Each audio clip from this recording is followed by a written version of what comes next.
the Kiss 92.5 studios in Toronto. Ladies and gentlemen, This is Roz and Mocha. it's Roz Mocha. What's going on? Hey guys, this is Bruno This Mars. is Selena Gomez. Chainsmokers. Lady Gaga. Calvin Harris. Celestia Cara. This is Ed Sheeran. You're listening to my boys Roz and Mocha. Roz and Mocha. My boys Roz and Mocha. The Roz and Mocha Show. Between Roz and Mocha, who is your favorite? Mocha. You guys are so funny, man. Congratulations, Lisa! Wow! You just won $1,000. That's amazing. Y'all just made my entire morning. Keep it up. You guys are awesome, man. This is the Roz and Mocha Show. Podcast. Hi, this is Roz and Mocha. What's up? Hey, how's it going? It's Justin calling. How are you, I'm Justin? so happy that I got through. I'm great. Just finished a night shift of work, so I'm a little bit delirious, but I'm good. Okay. What do you do for a living? Yeah. I'm a pediatric nurse. Oh, okay. Where at? Oakville. So what's going on, brother? I was just calling to say I listen to your podcast religiously, and I was listening to a couple episodes ago when Maurie did the science. Oh, yeah, when Science you- with Maurie. I think that needs. I think that needs to be like a mainstay. Okay, Maurie explaining scientific terms, even just base scientific. Yes. Yeah. Okay. Cool. Yeah. Okay. Do you have It's so anything funny. scientific that you would like for Dammit Maurie to explain? Oh God. Let's see. Maybe like something like pharyngitis or Pharyngitis. Okay, hold on. I will write that on the list. I have a bunch of other scientific terms to still go through. How about with them. this? Why don't we... Well, first of all, before we do anything, Yeah. can you tell me what pharyngitis means? So pharyngitis is like a swelling of the pharynx. So it's almost like laryngitis, where if you're sick, you lose your voice. Okay. Okay, question for you, Justin. Yeah. Where is the pharynx? Thank you, Mocha. It's in the throat. Okay. Yeah, that's all. All right. All right, cool. Okay, so Justin, how about this? Yeah. We're going to hang up with you. We're going to play a song, and then when we come back, we'll do Science with Maurie, okay? Awesome. All right, thanks, Right on. man. Appreciate Sounds you listening, great. brother. No problem. The Roz and Mocha Show podcast. All right. So by request, Science with Maurie. We did this one time before. Just to refresh everybody's memory for some of the terms that Maurie tried to break down for you scientifically. Maurie, the control group is what? The people who tell you what to do. Right. Okay. And mean is what? Well, mean is people who are mean to you. Correct. Or the average calculated by adding up the scores and then dividing them by the number of the scores. Possibly. Okay. Cool. Okay. So Maurie, are you ready? You get your science hat on? Yeah, of course. Okay. So we will give you the word and then you tell us scientifically what it means. First of all, let's go through this. Maurie, what is biology? Okay, biology is two different ologies. Yeah. Bi being two in Latin, Yeah. right? So you're studying two different things at once. Okay. Fair enough. Period. Okay. Period. Okay. Maurie, what is a catalyst? Okay, so a catalyst is something that grows on your cat, like a lump. Like we have cysts, right? Like I have a cyst. Yeah.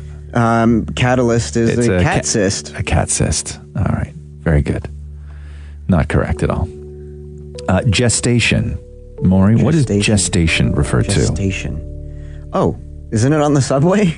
Excuse me? A stop on the subway, gestation? Next stop, gestation. No, gestation. Where is that? Is that like between like Vic Park and like Kennedy area? Yeah, where's Somewhere in gestation? Scarborough? Next station, gestation. Okay. Your gestation is Bloor Street. Your gestation is Bloor Street. Okay, no, that's the period during which an embryo develops, like the gestation period. Mine sounds better. Okay, cool.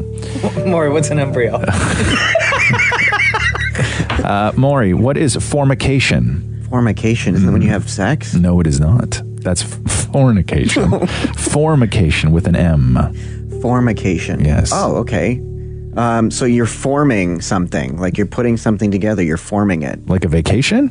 Yeah. Okay, so formication is when you're planning a vacation? Is that what you're saying? That's what I'm getting at. Yeah, because you're forming your vacation. Right. Okay. No, this is actually a medical term for the sensation that small insects are crawling on your skin.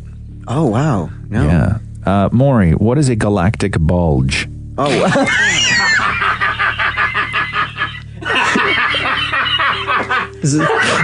And please use it in a sentence. Yo, did Han Solo have one of those for Princess Leia? Yeah, but only in the first movie. Maury, what is a galactic bulge? And please use it as sentence. Can I say? Like your penis in space? Your penis in space. Galactic bulge. Like you think that that's a thing. Like you think that they've thought so much about what to call... weightless. Yeah, weightless penis. Okay, no. A galactic bulge, Maury, is the center of a galaxy made mostly of older stars. So like the Milky Way, 10,000 stars... And last year, scientists discovered that it was like sort of peanut shaped, right? So that is considered to be a galactic bulge. When Interesting.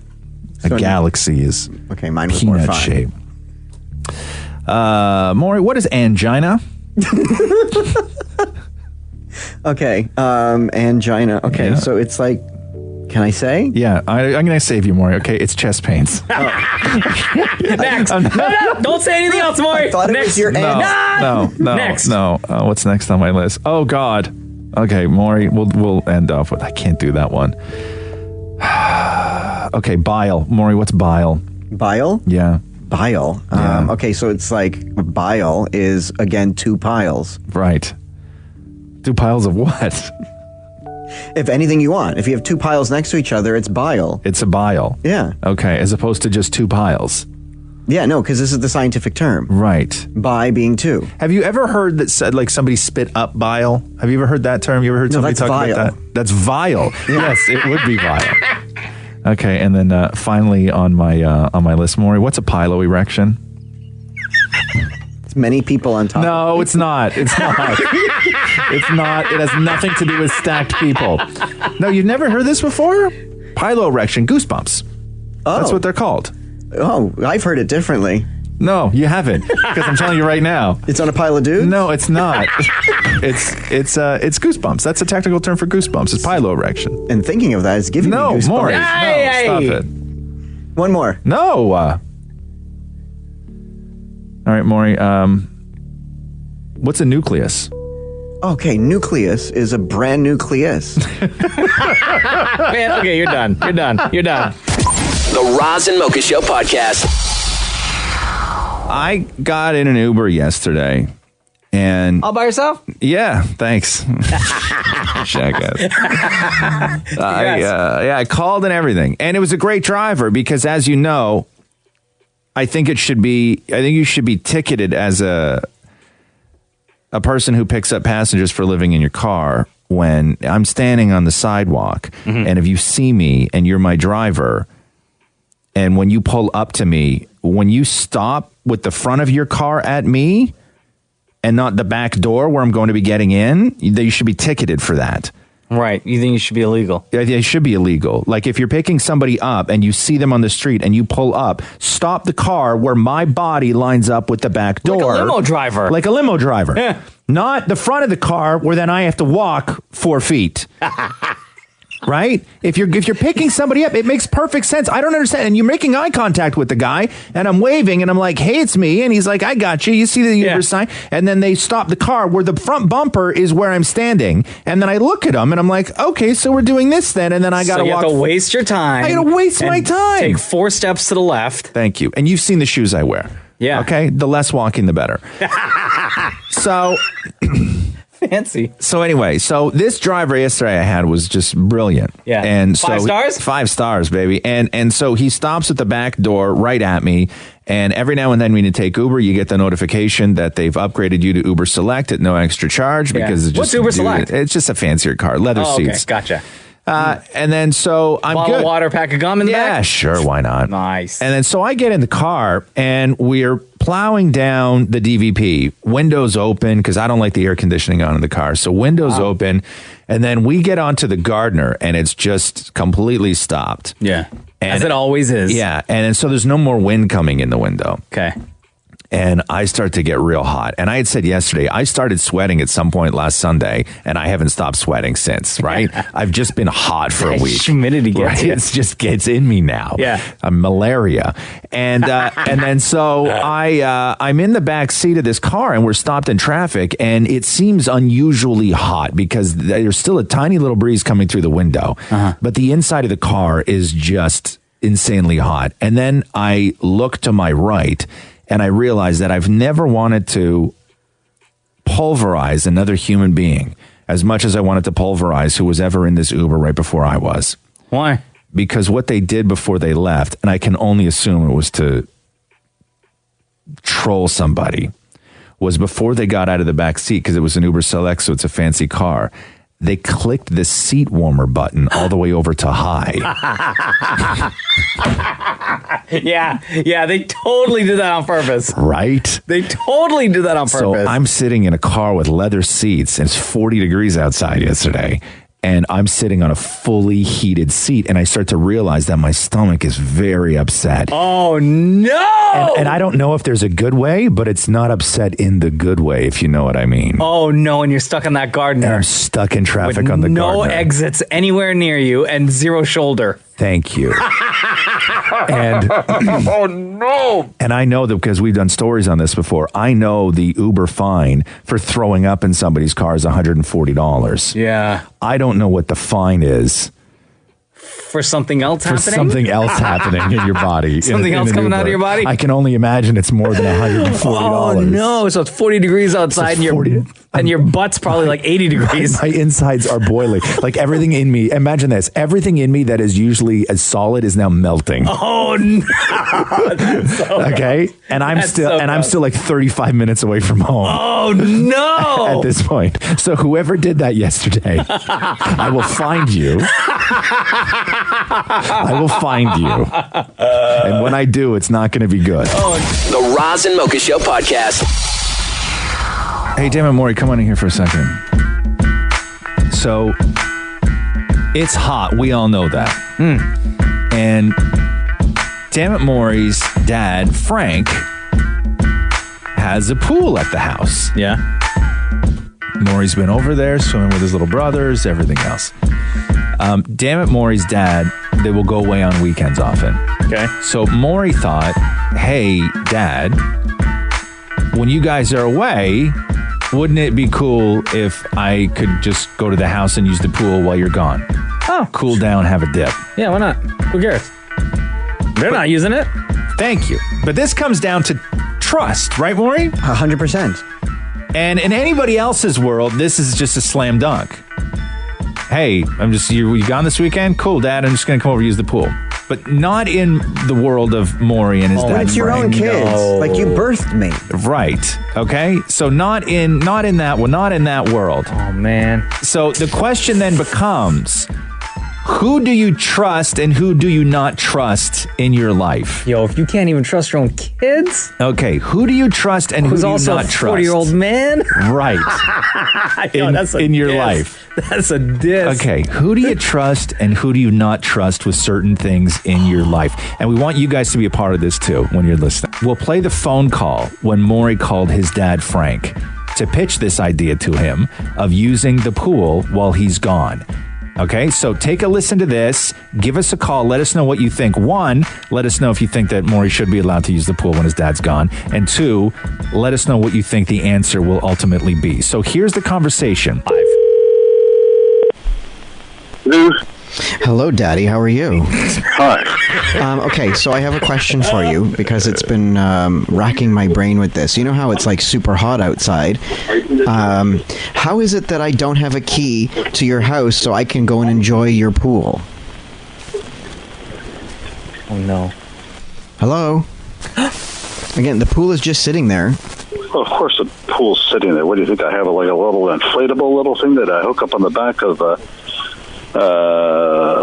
a vehicle and just pump it up whenever I want it. Of course it's sitting there. Quite the joke. Hey, of course, as you indicate as a son, me, well, Dad, me, says that I don't know how trustworthy this could be. I mean, I can't imagine myself coming home after a long day at work or being off somewhere and having the work continuing, that I would have to come home and find that that I would have to follow up with a phone call and saying, why is there dishes on the island? Why is there dishes in the sink? Oh, my God. Why is there open up little cookie jars and stuff like that there? So, but as How far is as this going getting from back me to- using my father's pool to you were complaining about my snacking? Well, let's see. What's the gain in this here? You get to enjoy a pool, and I get to enjoy a mess. You know what? Oh my God. Why don't you leave it with me, and I will discuss it with the rest of the family, and we'll have a little vote, and we'll have a little see what the popular vote is at that point in time. We'll have a little discussion, and then we'll talk about it. I appreciate it. I just wanted to enjoy the pool. Okay, you discuss and get back to me then. Thank you. Bye. Okay. Oh my God! Okay. So in any other world, the kid calling the dad, who's 40 years old, by the way, Maury, being like, hey, Dad, when you guys are going, can I just grab a key and go and use the pool? It's a slam dunk, but not in their world. So here's the thing, is that Maury's old man, Frank, he did have the family conference. Right? Maury, were you involved in the family conference? No, I didn't get a vote. You didn't get a vote. Okay, so Maury didn't get a vote. So it was Frank, Yes. your stepmom Donna, And Daniel and Kyle. your younger brothers. Your younger brothers. One, what do you think Frank is going to say? Is Maury going to be allowed to use the pool on hot days when he's not there? That's the big one. And two, do you think Maury should be able to use it? But what do you think he's going to say? And would you trust Maury enough, or do you think that Frank should trust Maury enough? Hey, Kiss, it's Roz Mocha. Sabrina, Hi, Sabrina. What do you want to say? I'm just wondering, what would make you think that Maury's dad would let him use the pool if his husband doesn't even let him use the bathtub? Yo, valid point. If you don't know, Dammit Maury is not allowed to use the master ensuite in the condo that he lives in with his husband, Dammit Matthew. If Maury needs to use the can, he's got to use the guest bathroom. You're right. Yes, He's clearly You're right. Have you ever had a bath in the bathtub, Maury? No. Maury. No? Maury. He said no. Have you ever had a bath in the bathtub? No. At all. Oh, my God. Never. You never even just gone in for a soak. No, never. Nothing. Never. Wow. Loud. We're getting a lot of texts, by the way. Okay. I'm sorry, but I understand Maury's dad's point. Who wants to come home to a mess? I could see them saying he has a key to the gate, but he's not allowed in the house. Wow. Okay. So what do you think, Sabrina? Is Maury's dad, No, Frank, gonna... no. Oh, okay. Wow. Thanks for the call, Sabrina. no problem. Have a good day. You All too. right. Hi, it's Roz Mocha. What's your name? Oh my God, I can't believe it. My name is Iman. What's going on? What do you think Maury's dad, Frank, is going to say about Maury using the pool when Frank and the family are away? I think he's gonna let him use it You think because so? they come Wow. from a really good family. Him and his dad are so tight. Yeah. So I don't know. see it going any other way. Yeah. No, I still think he's going to say no. Because You you already think he's gave him a gonna say hard no. time right off the bat, right? Yeah. No, you're right. All right, thanks so You're much right. for calling in today. A couple of texts before we take this phone call. Somebody said, my parents have a pool, and I have a key to the house, and I am welcome to come by swimming whenever I want. They actually encourage it because my daughter loves to swim. I hope that Frank gives Maury a trial run. At least to see how it goes before just saying no right off the bat. He's 40. Another text. Good morning. There must be more to this story. Just wondering why his dad does not trust him. Perhaps bad previous experience? Oh, snap. Hey, Kiss, it's Roz Mocha. So I'm a pool owner, Yeah. and so I've been asked the same question. And my brother and his family, who are totally respectful of our place, have free access to the pool when we're not there. Right. And they ask your permission first, though, right? They always ask just to make sure we don't have people over or we're not there. And yeah, him and my niece and nephews go over and use the pool whenever we're not home. Yeah. Well, see, there you go. It happens. You gotta share the wealth. You gotta share the wealth. The summer's hot. I hear you. Okay, listen, stay by your radio right now because we're going to let you go, but I'm going to read the grand sort of finale of this and what happened with the family meeting between Frank and everybody else in the family with the exception of Maury because he Thank you, didn't Jamie. get a vote. Have a good one. All right, you too. All right, you want it? Okay, you want to come in here more?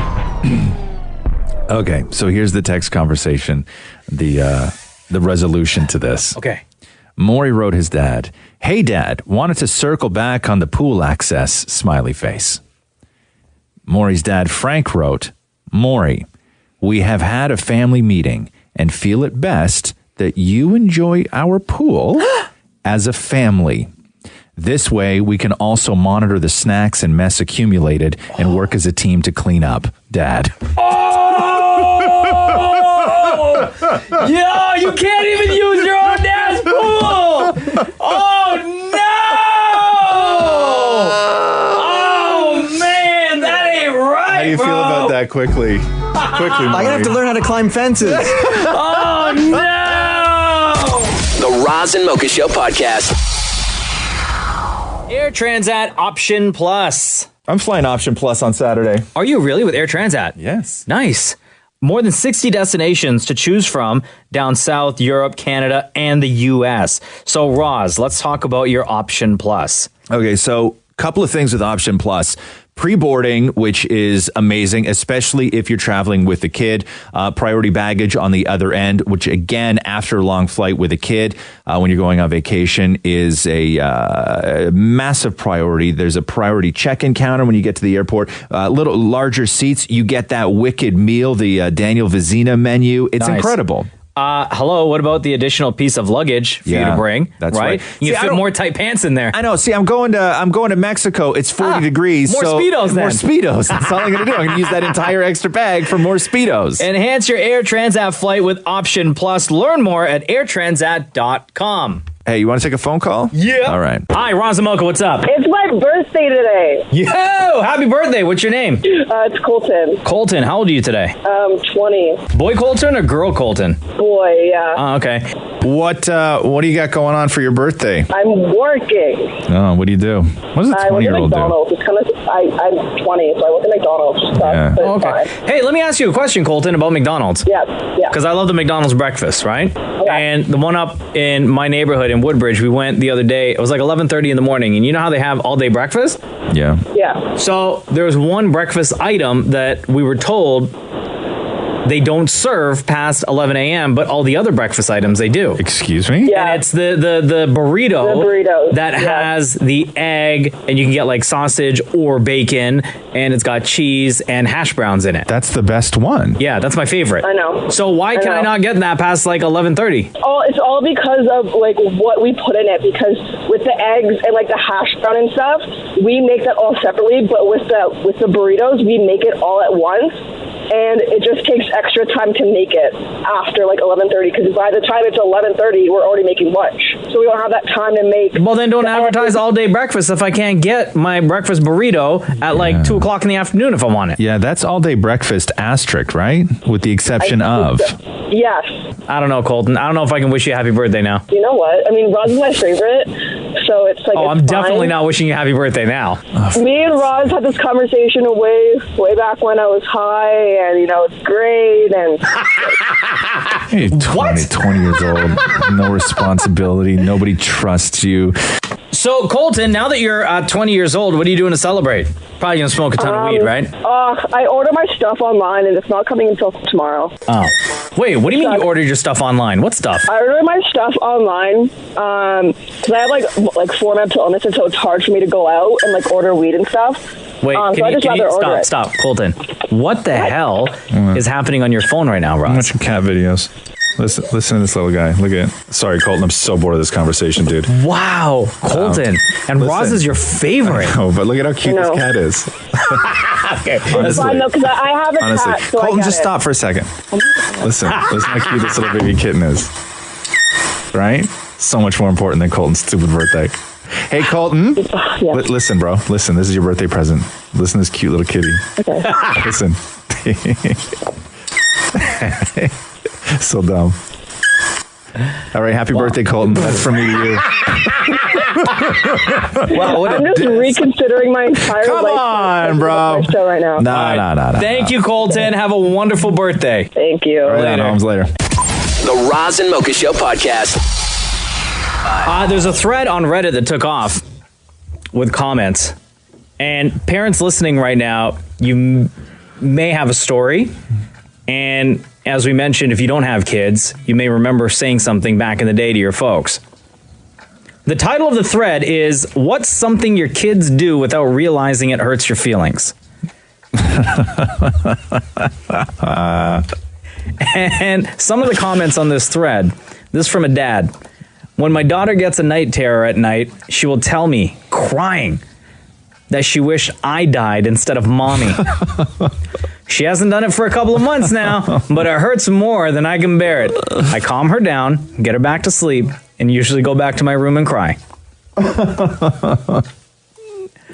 Another comment from a mom says, right now he's a toddler, so he's just hardwired to be a bit of a jerk. But it bothers me when I get him up in the morning or come home from work and he doesn't want to hug me or tell me about his day at all. Also, he begs me to play with them. But when I do, he generally takes whatever toy I'm using and tells me I can't do that. Another post from a mom. My almost 3-year-old twins often tell me I'm not invited to their birthday party. Again, what's something your kids do without realizing it hurts your feelings? From a dad. My daughter hurts my feelings bad in just one situation. I'll say, I love you. And she'll reply, no, Daddy, I don't love you.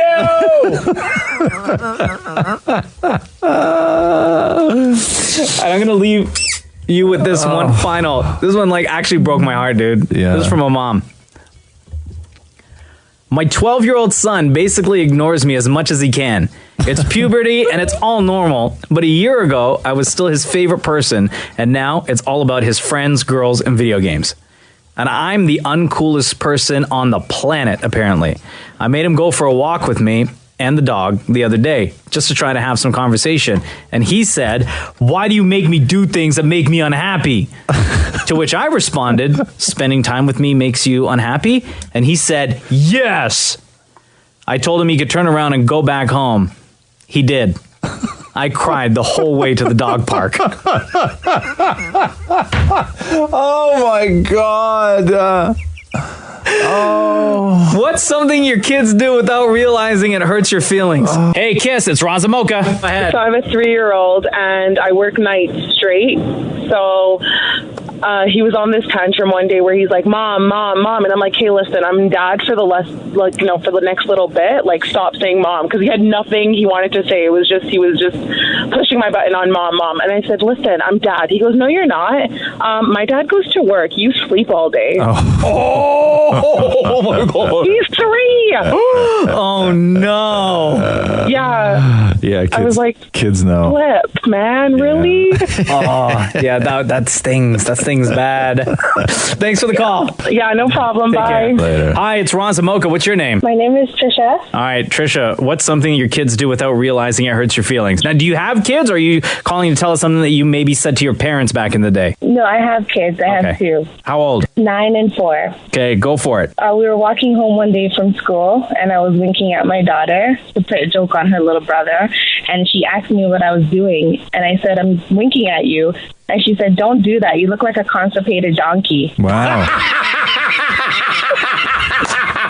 Oh no, getting roasted by your kid. That sucks. Kids are mean. Thanks for the call. No problem. All right, Stephanie, go for it. You have kids? I do. I have a 5-year-old and a 16-month-old. Okay. So let me guess. It's the 5-year-old that hits you right in the feelings? Okay. Yeah, she really hurt my feelings. Last month I turned 27. Yeah. And she starts bawling her eyes out, and I was wondering what was going on. It's birthday, you should be happy. And she looks at me and she goes, you're getting old. I don't want you to die. Yeah. Oh. And I'm 27. It makes me think midlife crisis at the age of 27. Yeah, it's tough, man. When Roxy was little, Catherine cut bangs and Roxy cried. No. Yeah. Are you serious? Yeah, when she was little. Yeah, because it didn't look like her mom, right?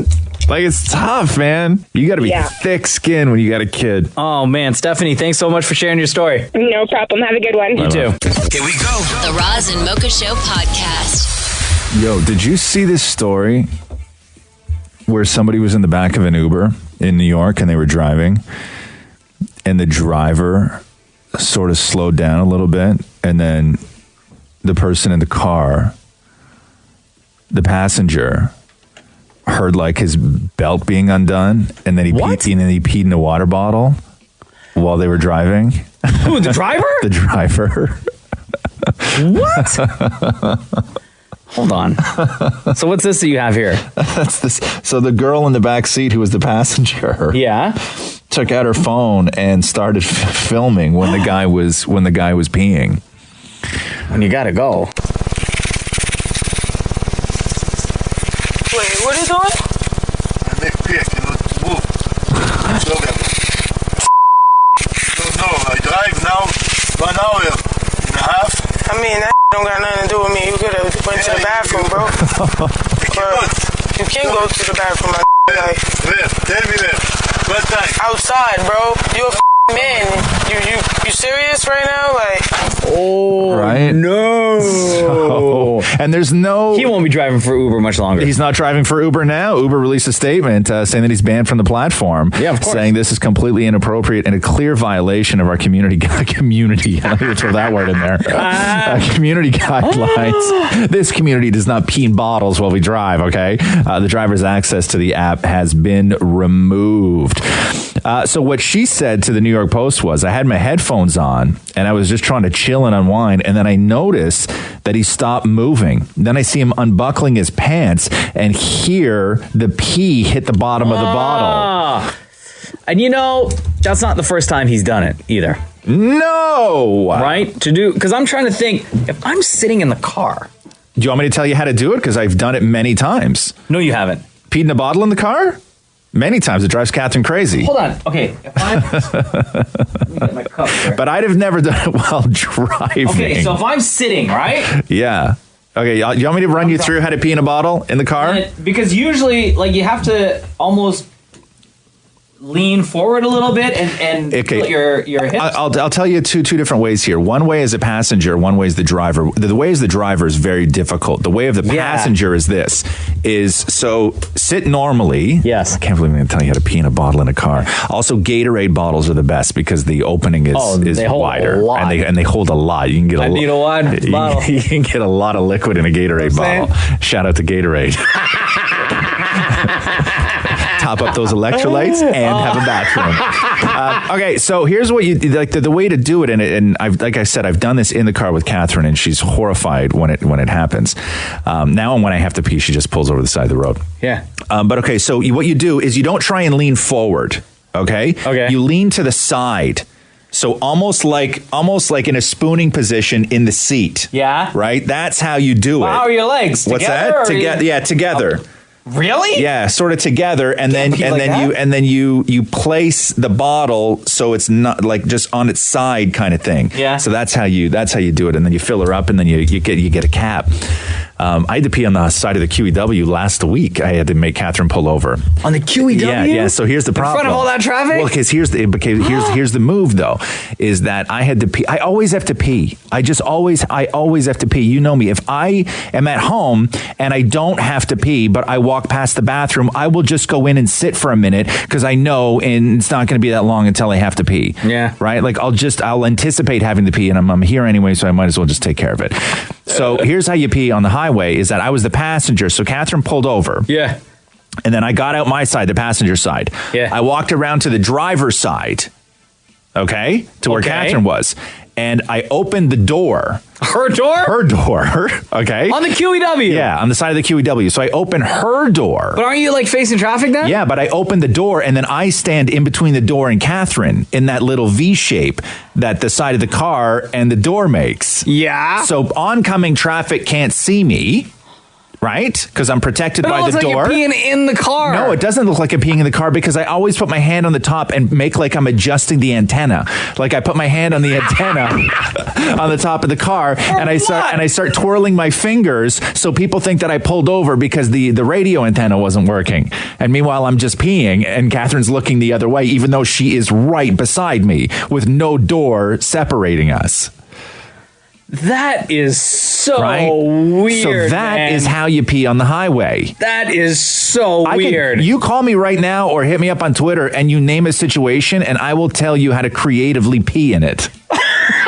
That's so weird. Hey, Kiss, it's Roz Mocha. I had situations like that. So now I have a PVC pipe in my car. It's like about 2 inches, and kneel down in the car, open the door, and just urine from that straight out to the car. Okay, excuse me. You have what? A PVC pipe. PVC pipe. So he yes, creates man, a I'm channel. Guyanese. I have to create something. You make Yes, I'm Guyanese. Kwame, yeah, man. Okay, so that's like an eaves trough, right? Yeah, I use a PVC pipe, like a PVC water pipe. Yeah. And Yeah, where open do you- the door Yeah. and just kneel down in the car Yeah. and just put it in and just urine. So just no one know what's going on. Okay. I want to invent something for like actually carry a pipe and a sub pump. So you could just sit as the driver and just do what you got to do. So hold on here. So you want to put like a mini sump pump in the floor of the car, like where your feet go, so you can just pee there, and then the sump pump pumps it out? Yes, but the hose would come up to your parts and you just urinate in it. So you and want- it goes in a pump, and when you're home, you clean it out. I want to make it. So hold on here. You want a hole in the seat between your legs? No. Oh. Just where the No, that's ridiculous, Roz. Come on. Oh, sorry. See, I'm telling you. I'm telling you, people have come up with really incredibly creative ways to pee in public. Yeah. And how big is the where do you keep the PVC pipe in the car when you're not peeing in it? I put it just beside it. It's clean because I use water afterwards and just throw it inside and wash it out. Right. Oh, It's wow. just You got a plain full salt. system, bro. Kwame, thanks so much for calling in, brother. Yep, you're welcome. Take care. Hi, it's Roz Mocha. What's going on? Roz, it's a little concerning how much you pee. You should go get a prostate exam. No, you know what it is I always forget to pee before I leave the house. And and Are you sure? Like, mental health is important. You're like a 4-year-old. I'm like a 4-year-old. My problem is I drink a lot of coffee, and then what'll happen is it'll be like a beautiful Saturday afternoon, and it's noon, and I go to the fridge, and I'm like, the hell with it, and I have a couple cans of cider, and I'm already 3 coffees in, and then Catherine's like, hey, let's go to Home Depot, and I'm like, okay, and then I get in the car, and my body just starts laughing at me. Like, loser. You loser. We about to do this, whether you like it or not. Thanks for the call. Fair enough. Okay, take care. The Roz and Mocha Show podcast. Roz, we've always said that we love hearing from people who listen to our show. Multiple ways of doing so. And we got a tweet from a young lady named Sarah who we're going to call in a second about her tweet. Okay. I'll call her first, and then I'll read you what her tweet said. Okay, fair enough. Yeah.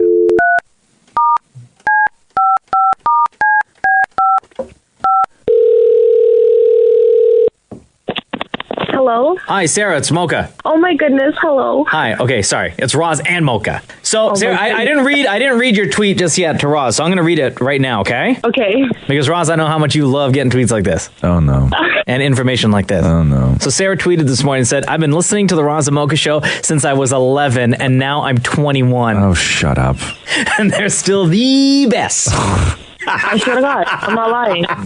So thank you for your loyalty, Sarah. Oh my God, you guys don't understand, like, the only radio station I listen to. Wow, and you're 21 now. So so you went through what? You wrapped up elementary school, you were in high school. Yeah, your whole life. Basically your whole Literally life. Basically my whole life. Like, I was listening to Roz Mocha back when T-Dot State of Mind was a thing. Oh, wow. A lot of people don't know about that. Yeah. We did a parody song, a music video of Empire State of Mind by Jay-Z called T-Dot State of Mind, and it got like a lot of play on the radio and blew up all over YouTube, and then Jay-Z found out about it, and his lawyer sent us a letter saying, please stop playing that song. Yeah, it was crazy. So how are you? So you're what, 21 years old? Yeah, I'll be 21 actually in 3 days. Okay, Oh, so nice. so- Happy early birthday. Thank you. So for half your life, you've been a fan of the Roz and Mocha Show. I have. And I can say I've only called in like 3 times. Why is that? Well, because like before, I was never like interested in a lot of the things you guys talked to because I was young, right? So like I couldn't have any input Fair in enough. what you guys would talk about. And now that I'm older, I'm able to. Oh, okay. What's your life like now? It's very boring. Oh, okay. Do you work? Are you in school? Do you got a boyfriend, a girlfriend? What's up? I am lonely. You're lonely? Oh, I don't want to hear that. Why are you so lonely? Because boys are gross. You tell me about it. What about girls? Girls are cute. Okay. Why are boys gross? Because I don't want to swear, because this is Kiss 92.5, but they're all F voice, man. Everyone my age is like, they're all horrible. Like they're too, like you find that you're more mature than they are? Yes. What do they want from you? I mean, I know what they want from you, but like, why? How does that happen? Because I don't really understand what it's like to date when you're 20 in 2018. So what is it like? Everyone basically nowadays just wants to party. They don't want a serious relationship. They're either like the ones that want to be like married and like locked down, or they're like, don't touch me. Let's just do this. Let's have fun and don't put a title. So what is it that you're looking for then in a relationship? See, like in the future, I want children and I want like a house and I want like, a nice like yard, and I want like to own my own house and have like a lot of land. So like I want to find someone that I can build with. Oh, okay, so you want to get to that point and find someone mature enough that shares the same interest but doesn't want to always party. Yeah, because I like Netflix. I don't like to go out. Right, fair enough. I will say this: you're very young to be thinking about. Listen, I shouldn't say that. You're very young, and to have that sort of vision of what you want is a great thing. Okay, you sound like you know where you want to wind up. But I still have 7 years till that. Yeah, but don't feel that you have to skip out on experiences from now until then. You don't have to start building that foundation right now with somebody else. You can build that foundation with yourself, and then believe me, once you start to get a little bit older, the F-boys are going to become fewer and fewer and fewer, because they're going to realize that how much of their early 20s they wound up pissing away. Right. So you're all going to sort of make it to the same spot. There's going to be a larger pool of people who just want to sit and chill with you and watch some Netflix on your farm than there are right now when you're 21. So don't get too down on yourself and don't get too down on other people. Just sort of just take your time. I remember listening to you give advice to people when I was younger, and now I'm getting the advice. Right? Look at that. I think getting advice from Roz Mocha is the best thing ever.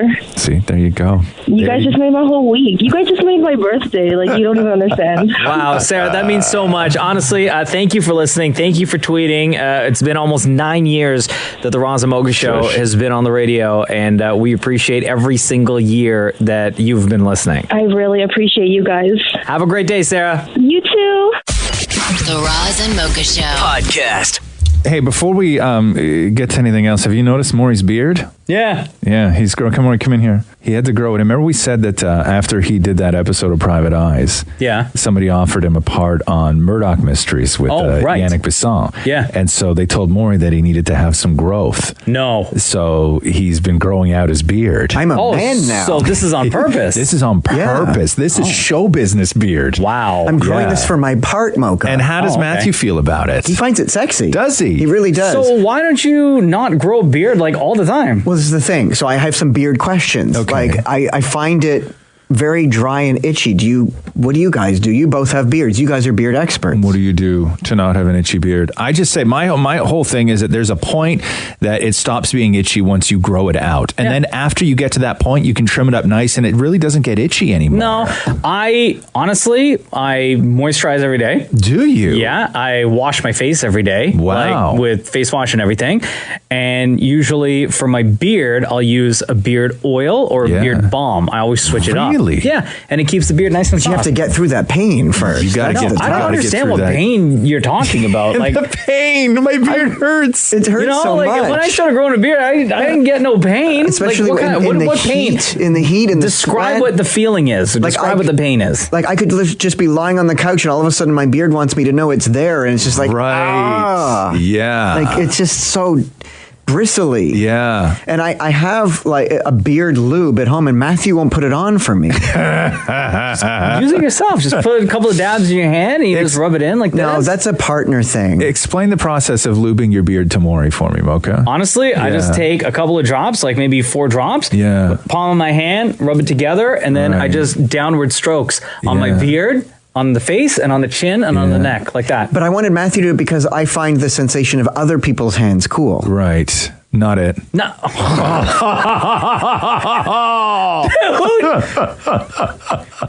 Why would you do that? You're the expert.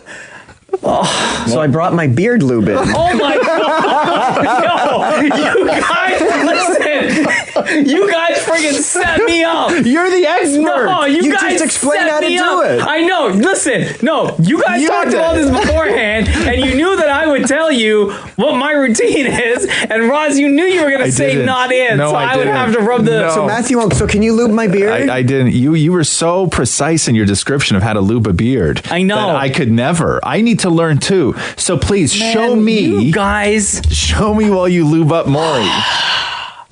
This is the lube. Okay. See, what do you got? What brand name is this?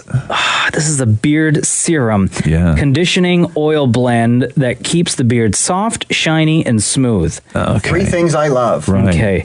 Directions. Apply desired amount of oil into palm. Rub hands together and spread evenly. And spread evenly. And spread evenly to facial hair. Okay. Okay, let's see if you even got like a good smelling beard balm here. Okay. How does it smell? Oh yeah, it actually smells pretty It's good. not that bad? Yeah. All right. Man. Okay, so Mocha's now squirting it in his hands. I'm actually taking off my wedding ring right now for you. because I should too then. this feels. No, you leave your wedding ring on. Yeah, you're right, because this is cheating. Guys, come on, man. I think you should both take your wedding rings off, so you don't get accused of micro cheating. Oh Okay, I'll God. sit in the chair like you're the barber. Okay. And you should go behind me, right? So no, I'm not going behind you. I'll lie back. Okay, not. You don't have to lie back. No more, sit up. Okay, Okay. so 3 squirts in the hand. Do you have to rub the... Okay. Yeah, face me. Turn towards me. Okay. It's very itchy underneath in the undercarriage. Stop telling me where you're itchy and just shut up. Yeah, and don't say your undercarriage is itchy, Maurie. That means you need to shower after the gym. It has nothing to do with your beard. Oh, it feels so good. weird. Oh, look No, at your it feels so technique, Mocha. soothing. Is amazing. Well, yeah. I Oh know my that. God, this is amazing. The itch is almost gone. Bro, your nose hair is like unruly right now. You need to, Seriously? yeah. My God, I swear. thought that that's part of the beard. No, I'm rubbing this beard oil, and I swear I'm feeling bristles from your nose. I thought that's part of the beard. So maybe There. lube those up too. Oh my get God, a this finger is up there, amazing. like a cork in a bottle. There, how's that? There. That's how I my do God, it. It's cold, Wow. soothing. Go like this.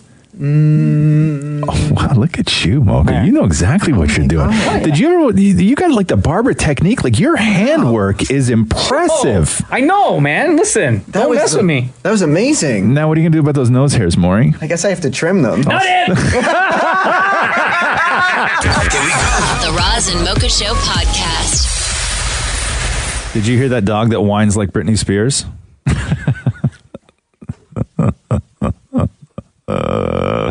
Sorry. Say that again, please. Okay, so there's a dog, and its owners recorded it whining, because dogs do, right?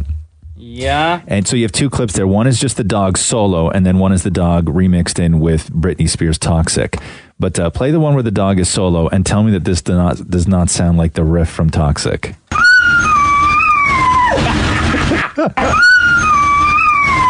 Oh my God. Right? Yes, that's exactly. It's the exact notes.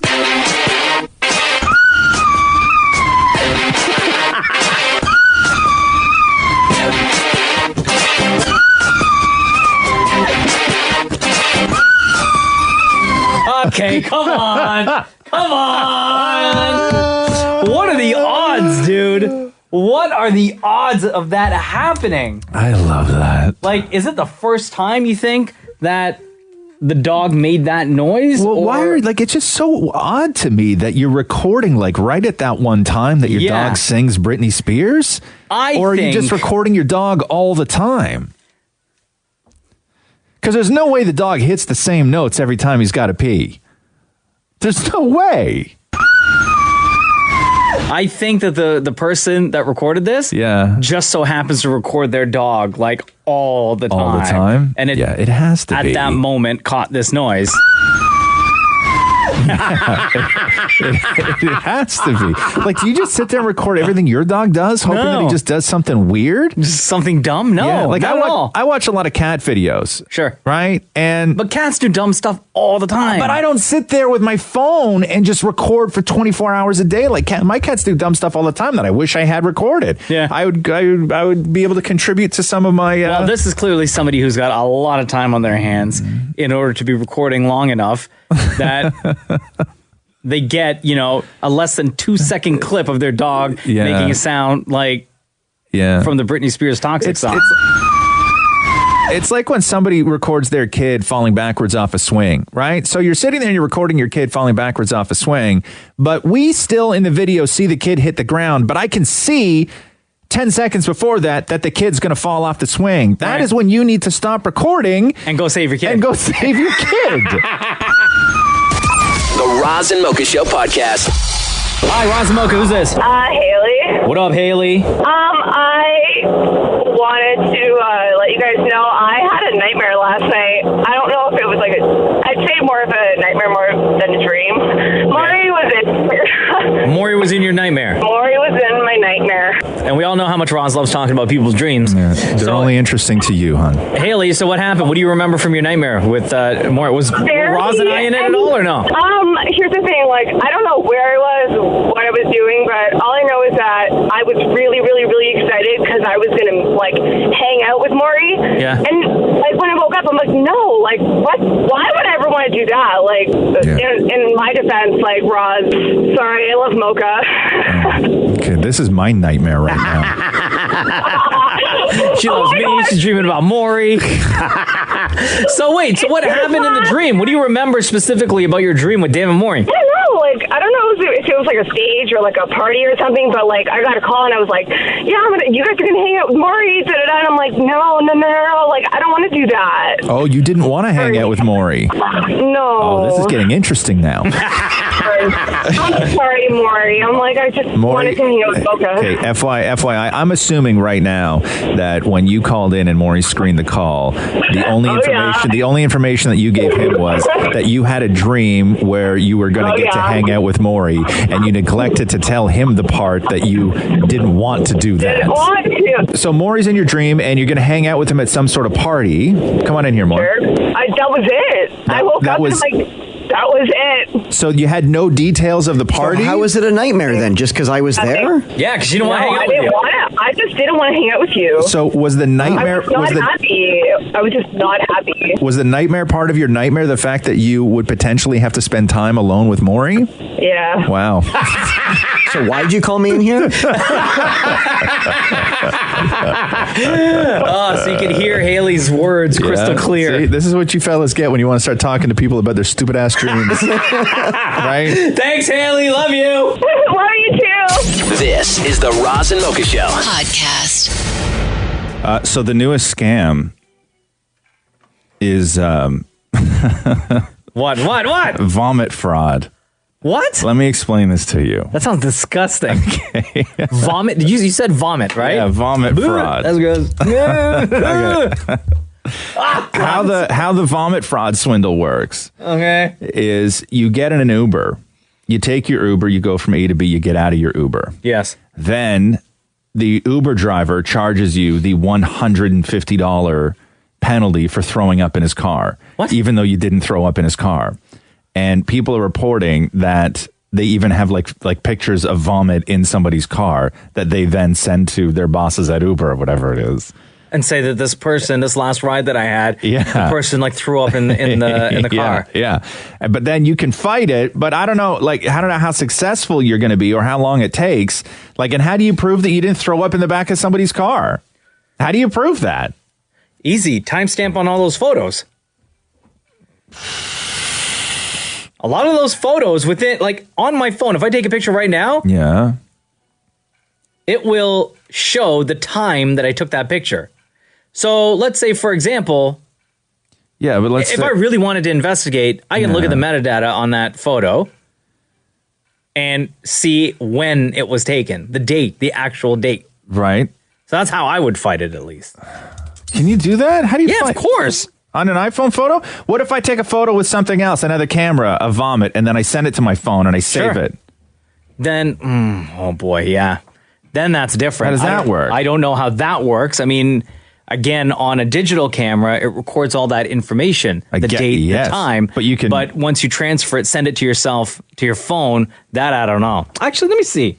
Yes, it will, because I've done this Maury, before. you were an Uber driver. Did you ever hit somebody with the vomit fraud? No, but what people are doing, so the drivers will upload to the Uber, to the Uber app, right? Yeah. And then you get charged for the vomit. So they're taking a chance that people aren't going to even notice the charge or, even complain about it. So it's a chance thing, right? Because when you upload the photo to the app, there's no timestamp on that. So if somebody then complains, then I would complain, and I'd be like, show me your phone, but let me see that everyone photo. does. The charge just goes through. I'm just saying, listen, you get hit with that scam. But here's the problem when you're dealing with this stuff is that if you have a complaint, you can't complain to the actual driver. You have to complain to Uber. Totally. And then they have to go for the driver. So then they're the ones that have to say, we need to see the metadata on the picture. And then it's weeks, maybe even months. Weeks, maybe months. How many times have you ordered Uber or Uber Eats or whatever and the receipt comes in, you just delete it? Like how many times have you not looked at the receipt? Zero I times. check all my receipts for everything. Oh, see, I just delete all of them. Zero times. No, because as soon as I get out of an Uber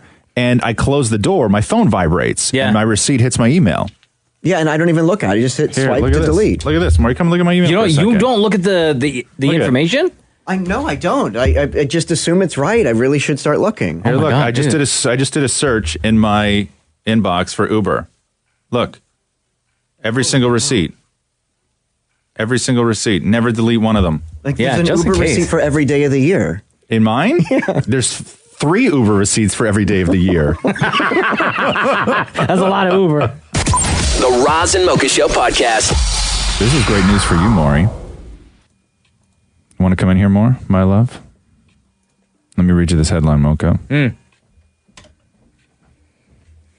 Oftentimes these studies... There's studies every day. Every day there's a new wacky study. Sure. Every day there's a new wacky study. I love them. Maury just broke his microphone. It's all good. Oh my God, you did. Whatever. Okay. Let me read you this headline. Being in a bad mood is good for your productivity. Yeah, I'm in a real bad mood today. Why are you in a bad mood today? I'm not. It's what the difference. It might come across as a bad mood, but it's just like I was lazy all weekend, so I'm just kind of like blah. No, you can't. You can't be that way. According to a new study out of Canada, they say being in a bad mood is actually good for your productivity. I am so productive. They found no, you're not. They found that when people were unhappy, it helped them focus, manage their time, and prioritize. There's one catch though. If you're the kind of person who's able to turn around a bad mood quickly and feel happy again, then it's definitely not you. Then no, you won't be more productive.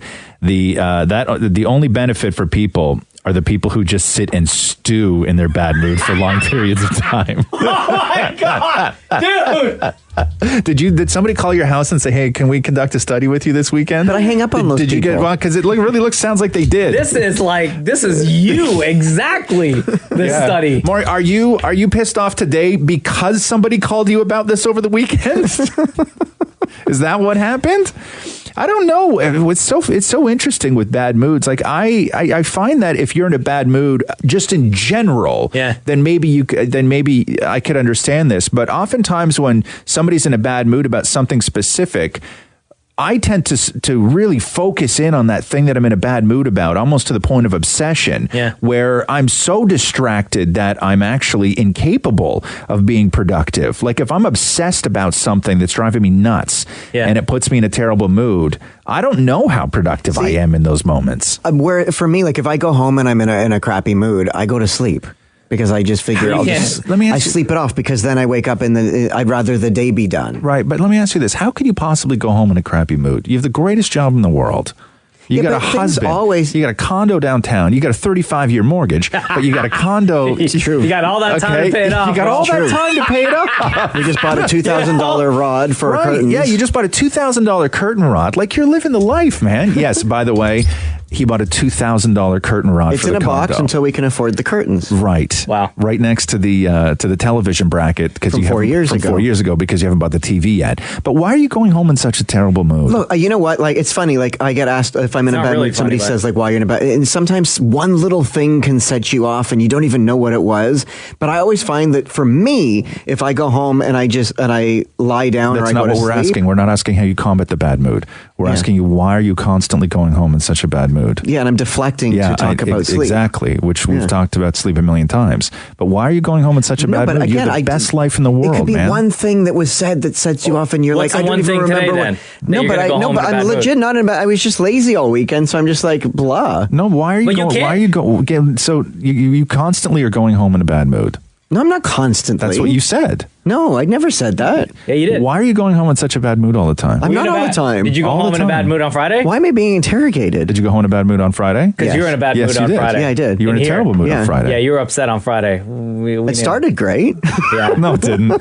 Let's be honest. No, it didn't. Whoa. You were in a No, bad it mood didn't. all day on Friday. Yeah. We didn't Okay, say so all anything. day. Now I'm in a bad mood. Right. You know why? You know why, Maurie? Why? Because there's a lot of stuff I need you to do today, so I had to set you off. Make you productive.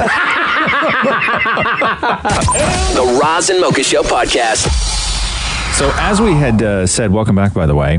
The best wedding tip I've read in a long time was how this couple in the UK at their wedding fed 140 guests for $8 a head. What? How? And the secret, which we said that we were going to reveal now, was that they fed their guests using food that was destined for landfill. Huh? They fed their guests food that was destined for landfill. But not like expired stuff. No, it's still fine for humans to eat, but stores and restaurants and everything else have to get rid of food sooner. Oh, because of like health regulations and I stuff. guess so. And then there's companies that just gather all this up, and then they went to one of these companies. We can let her explain. So Cherie Harris is on the phone, the newlywed. Hi, Cherie. Welcome to the Roz and Mocha Show. Congratulations. Oh, thank you very much. Where in the UK are you? I'm in Leeds, in the north of England. Okay. And how did you feed 140 guests for $8 a head with food destined for landfill? How did this all happen? Well, basically, it's an organisation called the Real Junk Food Project, and they used to have a cafe around the corner from our house, which was a pay-as-you-feel cafe. And we thought it was a great thing in the community, but it wasn't until later when we were sort of discussing wedding plans with an old colleague that she said that they provide catering for weddings as well. So we got in touch and spoke to Emma and Chris, who take care of the food, and then, we set it up for the wedding. So what happens in a situation like this when you know the amount of guests and there may be food restrictions or whatever? How do you plan out that meal without knowing exactly what food that they're going to have access to? Well, it was actually easier than going through a regular caterer, to be honest, because we found that their menus were quite limited when we were shopping around.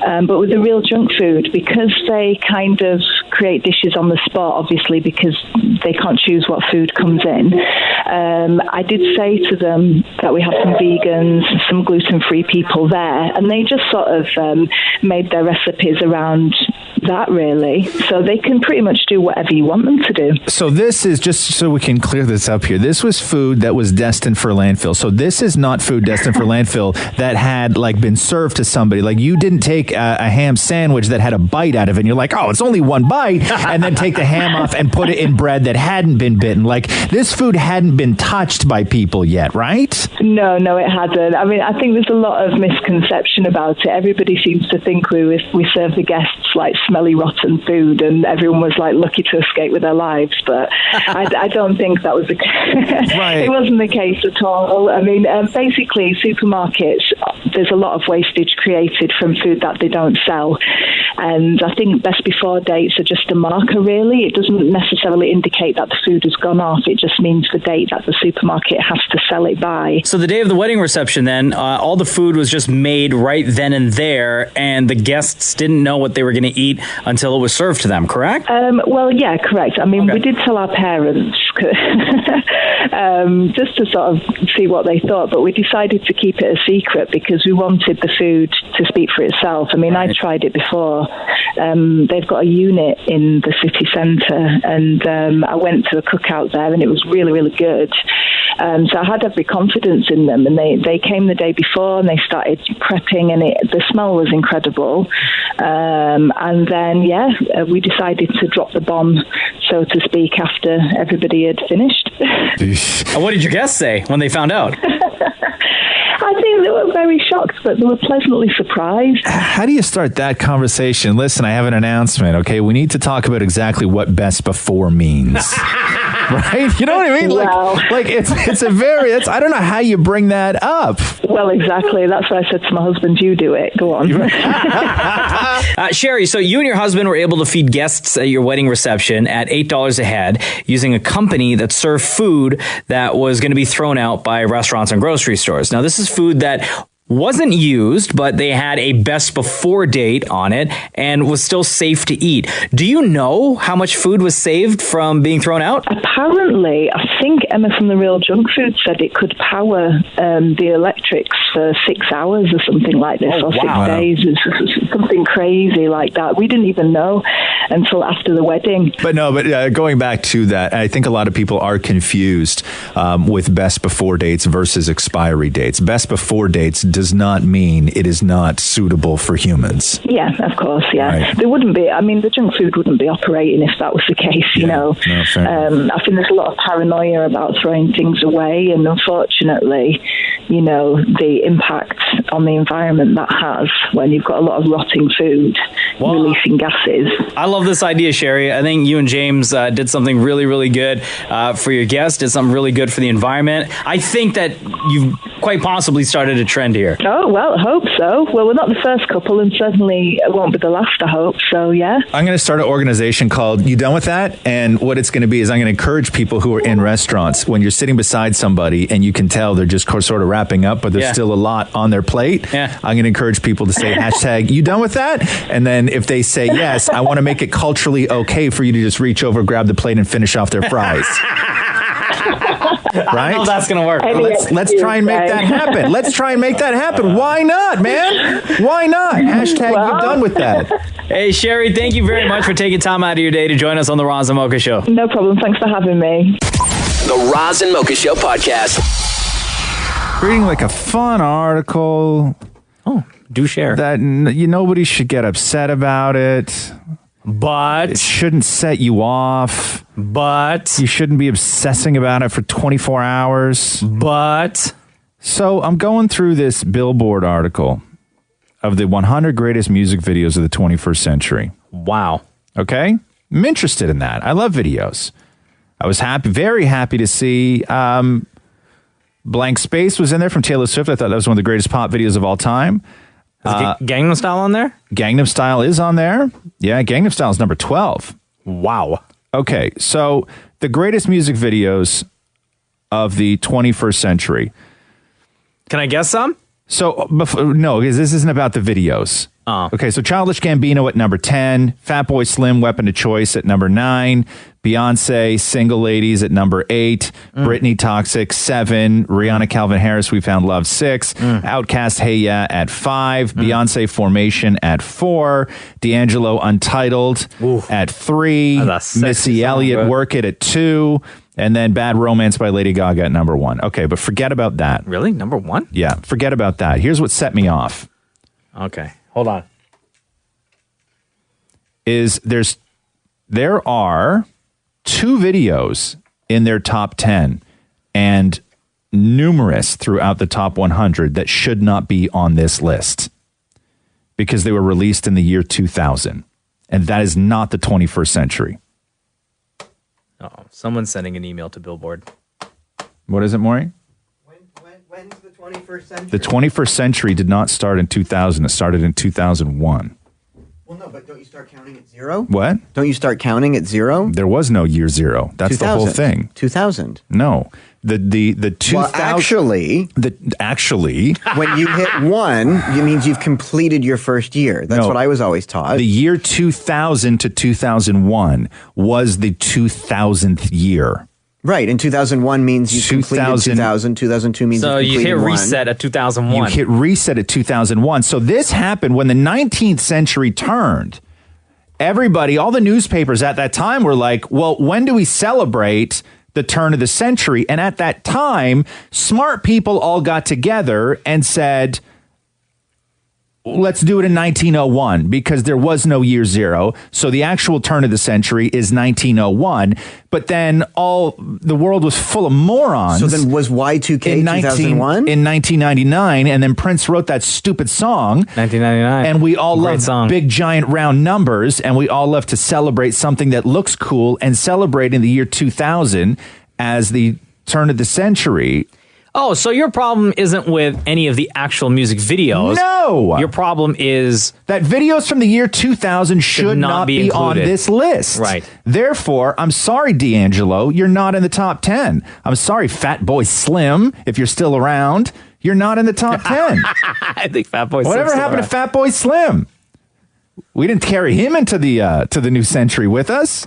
So the century, okay. Well, hold on, but we started the millennium in 2000. We It's not about the celebrated. Okay, listen, it's the 21st century. So the 20th century, when the 19th century turned to the 20th century. Yes. Okay. So should we be calling this the greatest videos of the millennium? No. No, because not it's a all different thing. Okay, so listen, the 19th century and the 20th century, they celebrated, everybody got together and said the 20th century is actually going to start at 1901 because Who said that again? People were just the townsmen, debating, the townsfolk, editorially for the newspapers at the time. They were trying to figure out when they should actually celebrate the turn of the century. Nerds, stuff like scientists, nerds, and everything else. Illuminati, and then that's when everybody came up with the fact that there is no year zero. Okay, and so 1900 is the final year of that century. Is that why Michael Cera's movie was called Year One? Yes, Maurie, yes. And then so we don't celebrate the 21st century. The 21st century didn't start in the year 2000. It started in the year 2001. Do you follow me? But yes, but I hold understand. on. But hold Smart on. man over there looking at me. Handsome. Thank you. Not you, Maurie. But when we hit 2000... looking at you with, like, just straight up anger. It doesn't matter how many times you take your fingers and point them at that table, Maurie. It does not make you right. And why do you point? You point very weird. Like your fingers are crooked. Like it's weird. Like I'm diving. Go. Okay, so Say but what when we hit 2001, yes. When 2001, that means we've 2001. completed. That's all the music from the year 2000. Like 2001 is the completion of the first year. No, but it's when did the 21st century start? 2001. 2001. See, I say 2000. Well, it doesn't matter what you say. You can say 1999. You can say 1999. It doesn't make still it be wrong. right. You can say 1984 and it'll still be wrong. Up for interpretation, like everyone's right? No. Everyone's right. This is why we get this. It's guys like Maurie, right, writing articles, where he's doing articles of the 100 greatest videos of the 21st century, where he's like, can't we all just win? Why don't we just do the top 100 number one videos of the 21st century? They're all number one. We're all right. Right. Except you're wrong. Here we go. The Roz and Mocha Show podcast.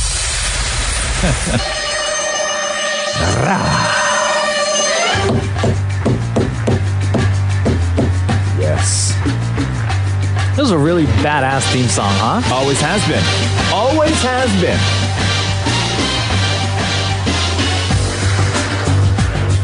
Yep.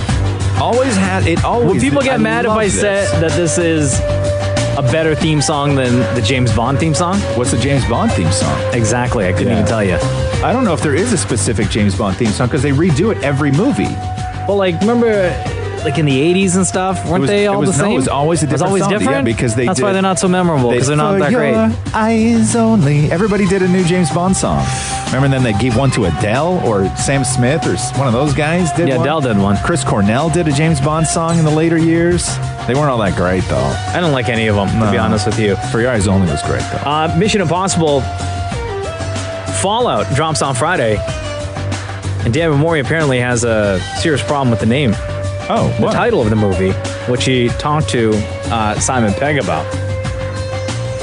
Simon Pegg, who is very funny in this franchise. Has been around for like 12 years. Love it. With these movies. Now, I have to ask you about the title of the film. Okay? Yes. This has bothered me for a long time. Go for it. It's called Mission Impossible. Yes. Which is, in my opinion, grammatically incorrect. Go on. Should it not be Impossible Mission?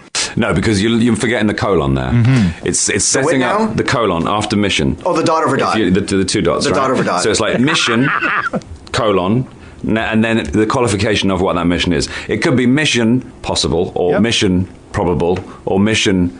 But still, in my opinion, it's still not right, because shouldn't it be impossible, comma, mission? No, because that sounds like a badly constructed sentence. That would be what's called... This is not? No, this is grammatically correct. It would be a fragment with that. With the comma, it would be what's called a fragment, and that would get a green underscore on word. You know. This, we set up the red. mission. I know the Is red. No, It's the red is squiggly. spelling. Red, green. Green is grammar. Okay. You're really not pulling your weight today with your knowledge of grammar and grammatical correction system. Not just today, Simon Pegg. If he only knew. If he only knew. You know, what's interesting, though, is I actually had this conversation the other day with somebody where they were like, I don't get it. I don't get what that is. And then I was like, no, is that what Simon Pegg just said, which is that it's mission, impossible, dot over dot, as Maurie says. It's called a colon, by the way. Where it could be mission, super simple. Sure. Right? Mission, easy. Mission, easy. This is mission. 10 minutes. Yeah, mission, impossible. That's what this is, dot over dot. And we had mentioned before that, the news story about Tom Cruise doing majority of his own stunts, broke his leg and everything. Which David Maurie then talks to Simon Pegg about kind of pulling your weight, bringing enough to the table on these movies. Simon Pegg versus what Tom Cruise does. With Tom Cruise doing all of the stunts himself, when you're on set, and you're fabulous, but when he's doing all the stunts, do you feel like less of an actor, like you're not bringing enough to the table? I feel like less of a man. I feel relieved, to be honest, that I'm not doing it, because the stuff he does, he literally risks his life, and I don't think I could do that. So I'm happy for him. I delegate Tom to do all the crazy stuff. I'm happy just being the computer nerd. Here we go. The Roz and Mocha Show podcast. Whenever one of these stories comes up talking about weirdo baby names, every year it just ups itself and ups itself and ups itself.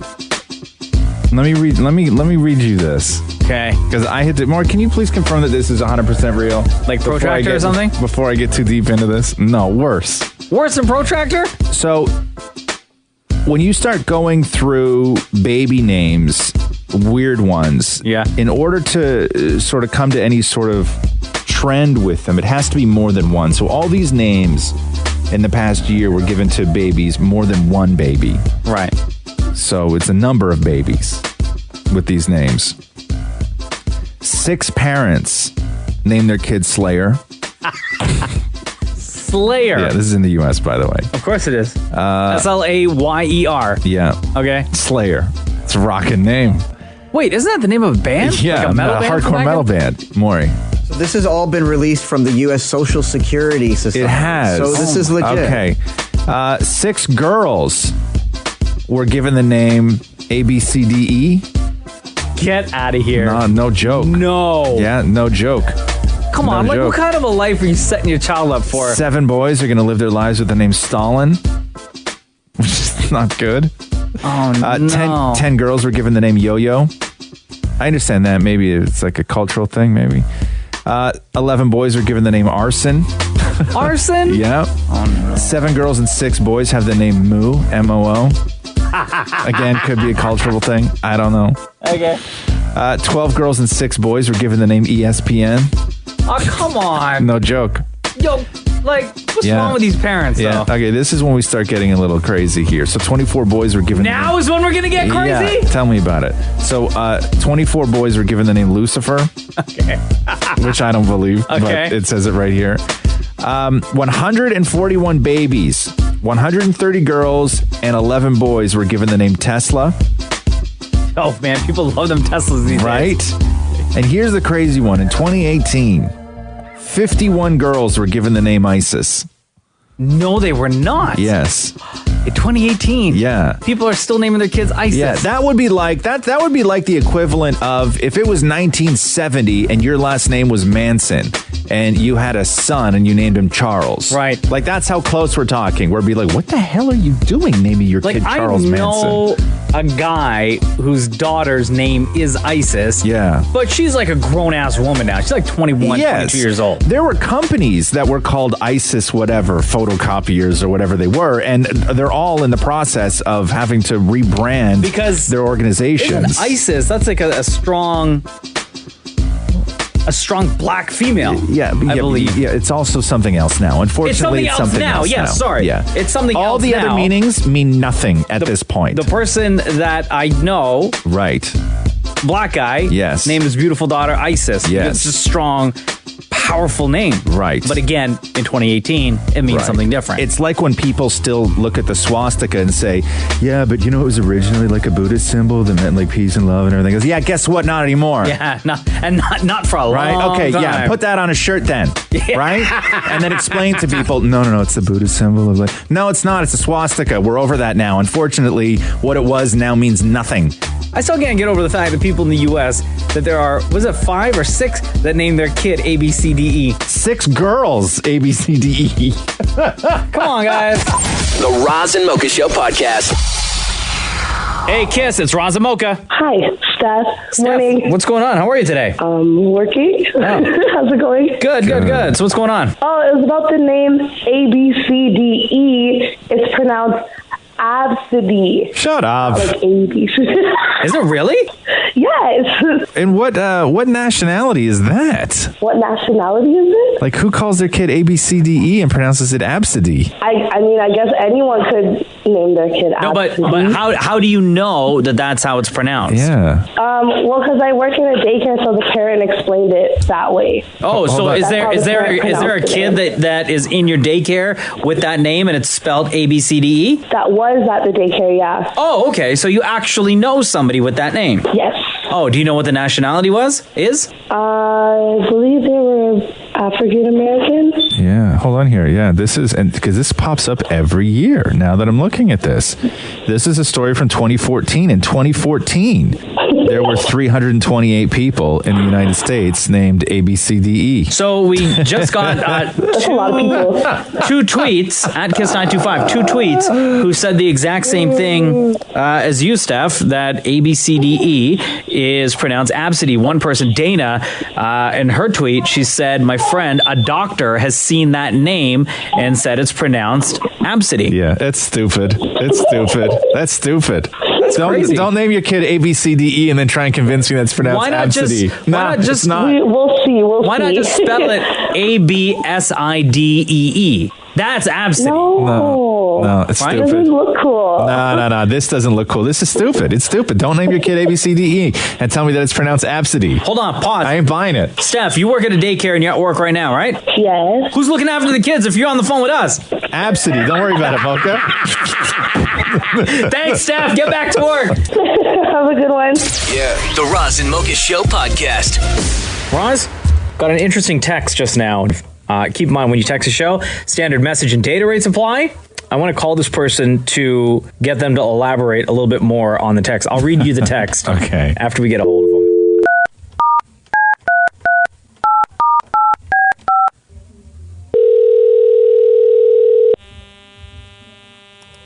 Hello? Hi, Jennifer. Hi. What's going on? It's Roz Mocha. How are you? I'm good. How are you? Good. Do you have a second to chat real quick about the text you just sent to us? I do. I'm sitting at work and my boss and my coworkers, they're all like, answer your phone. Oh, okay.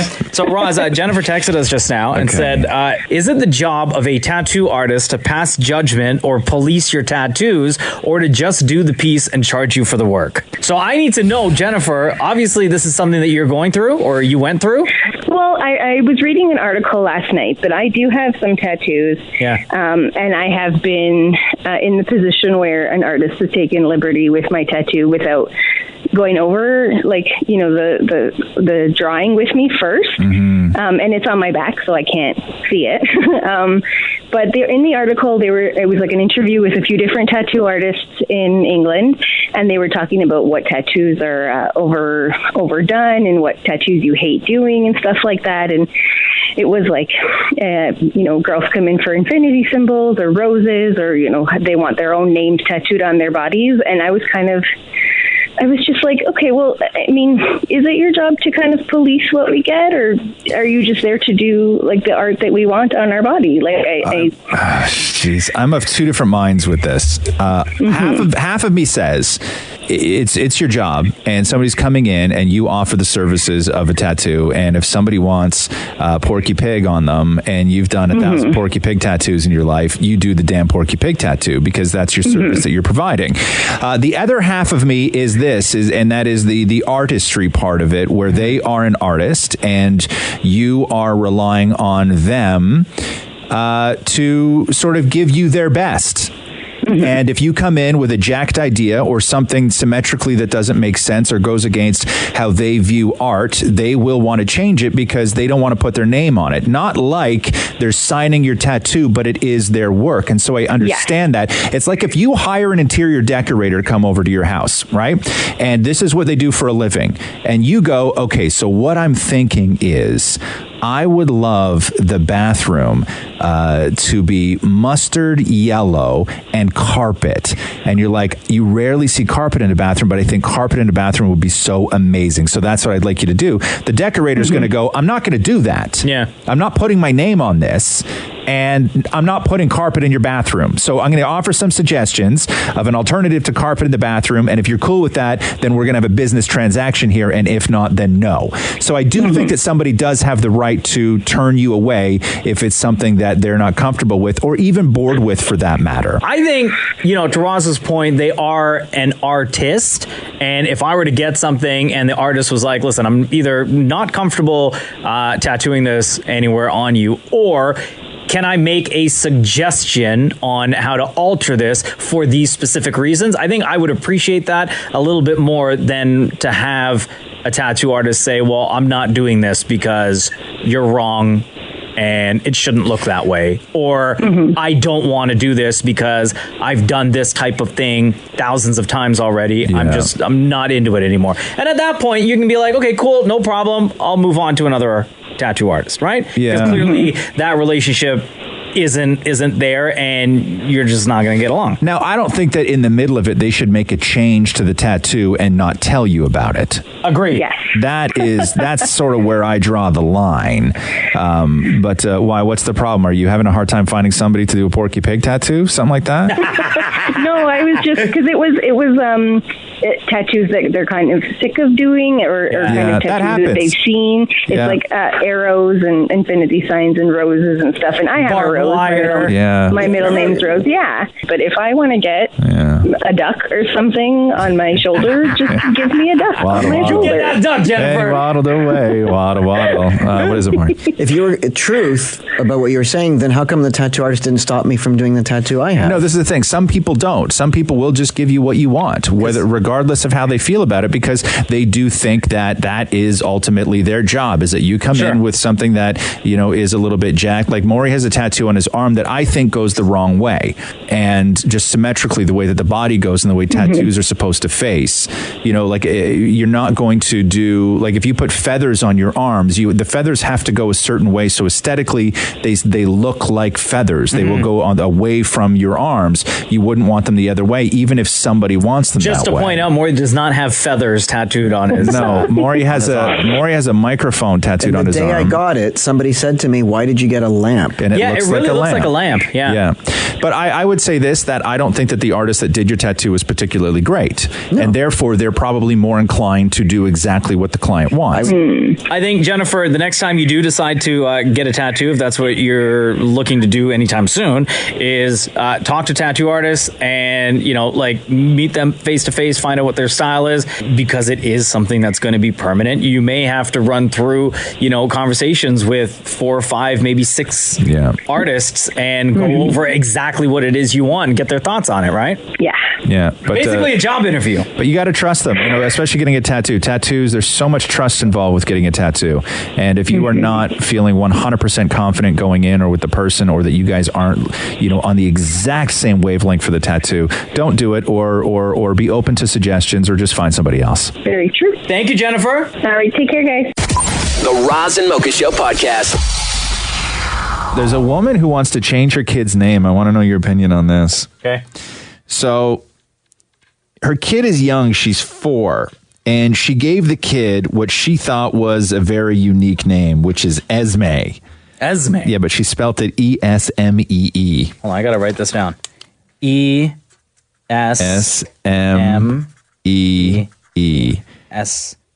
Esme? Esme. Esme. Esme is how it's pronounced. Why should you want to change it? Because she's a narcissist. Huh? And it's all about her, not about the kid. So what she's discovered was she thought that she gave her kid this really unique name. But now that the kid is 4, she's hearing other kids with that name. Oh, and really? she also found out there's going to be a couple of kids that are actually going to be in her school when the kid starts going to school with the name Esme. Get over yourself, lady. So she posted on a parenting blog, on a parenting website, whether it would be okay to change her kid's name. The kid is 4. You can't post anything like that on a parenting blog because you will get slaughtered. Yeah, verbally murdered. Yes. Is that not the most narcissistic, self-centered thing? Man, you can't do that. That's No, like you can't do that. The parents yesterday when we were going through that list of baby names, where parents, there's dozens of parents in the U.S. that have named their kid A, B, C, D, E.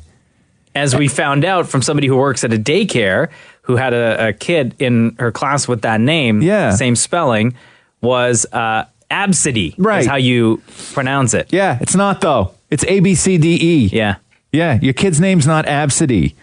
Your kid's name is A, B, C, D, E. Yeah, and you decided to name your kid Esme, E-S-M-E-E. That's the name you gave your kid. She's already identifying with that name. She's building a world around that name. Like learning her name and probably getting excited about learning how to write the name. Yes. You can't change the name now. No. That's the most selfish thing you could do as a parent. And this goes to so many different branches of how parents are raising their kids with all these whack job ideas, man. But your kid is not like this thing for you to turn into something. Your kid is just going to be your kid. And when you give a kid a name, you have to at least stand by that. Yeah. Like even as much as I hate people who have named their child A, B, C, D, E, that unfortunately is your kid's name and you can't go and changing it on them. No, selfish. Here we go. The Roz and Mocha Show podcast. So that new Winnie the Pooh movie opens soon. Oh, yeah. Pooh. Next week. Yeah. Right? With, is it Ewan McGregor? Is that how you say it? Yeah. Ewan or Ewan? Ewan, man. It's Obi-Wan. Ben Kenobi. I was going to just call him Ben Kenobi. Sure, fair enough. From the prequels. And David Maury talked to the guy that plays Winnie the Pooh, who does the voices. And how long has he done the voice for? Forever? Oh, my God. Oh, really, huh? Yeah, dude. Forever. Oh, so not only does he do the voice of Winnie the Pooh, but he does Tigger as well. Oh, yeah? Yeah. Legendary voice, most known for Winnie the Pooh. Do you love that you have touched so many lives with the voice that you do? I have? No, yeah, actually I do. I take what I do seriously, and I love the fact that people get such a great kick out of it, and it means so much to so many people, and that means so much to me. Are you tired of people yelling out, "I love Pooh"? It depends on the context.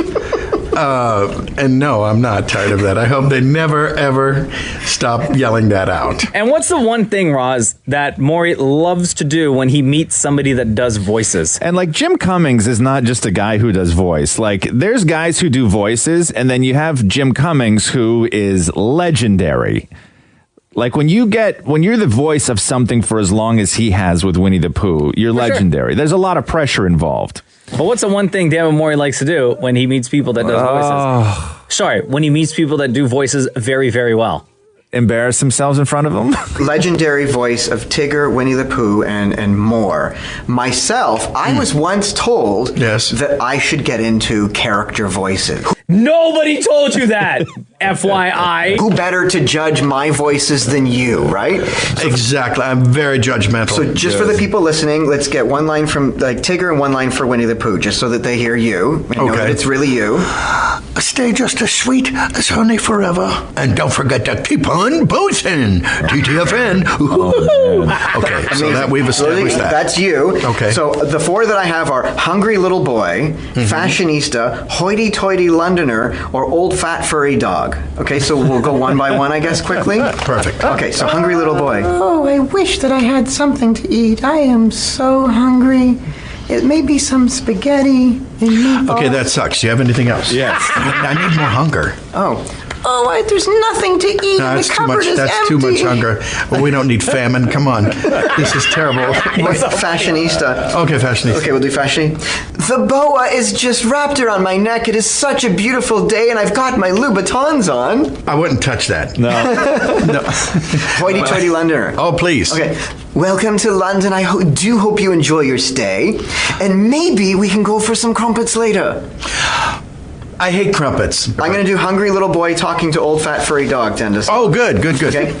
Is there anything to eat? Well, I've eaten everything that's in the cupboard. Oh, but you didn't leave anything for me. Well, why would I?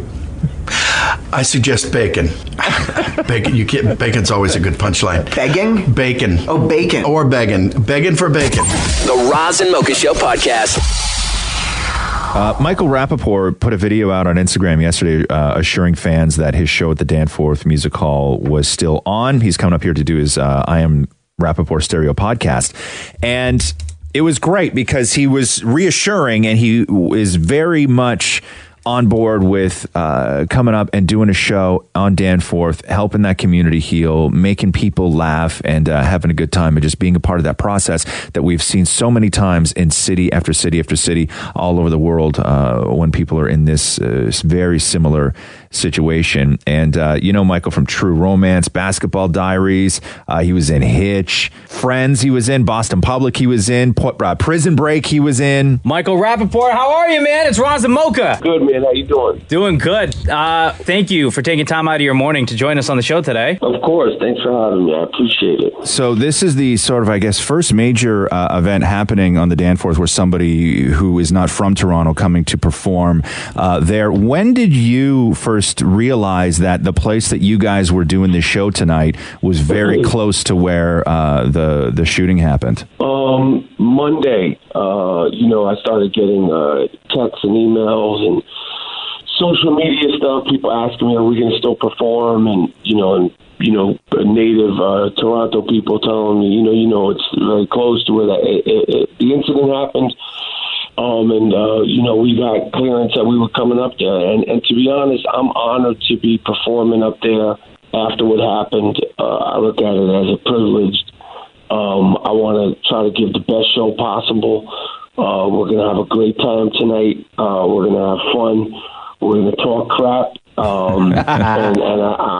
I'm coming up there with the mission to make people laugh and have a great night, and have a little bit of a release from what I'm sure has been a very upsetting last few days. So you have, so it's a stereo podcast. Bubbles from Trailer Park Boys was just announced as a guest, and Pascal Siakam from our Toronto Raptors. Why did you choose the city of Toronto to bring your show to? It just made sense to get up there. We've had a lot of communication with fans in Toronto since we started the I Am Rappaport Stereo podcast. But I know that Canada loves to laugh, and there's a long list of great comedians that have come out there. So, like I said, I look at it as a responsibility to really tear it up tonight. I'll tell you, you know how much of a fan I am of yours, dude? Okay, so Dick... Are you really? Oh, my God, dude. Okay, so one of my favorite things you've ever done was Dick Ritchie and True Romance, okay?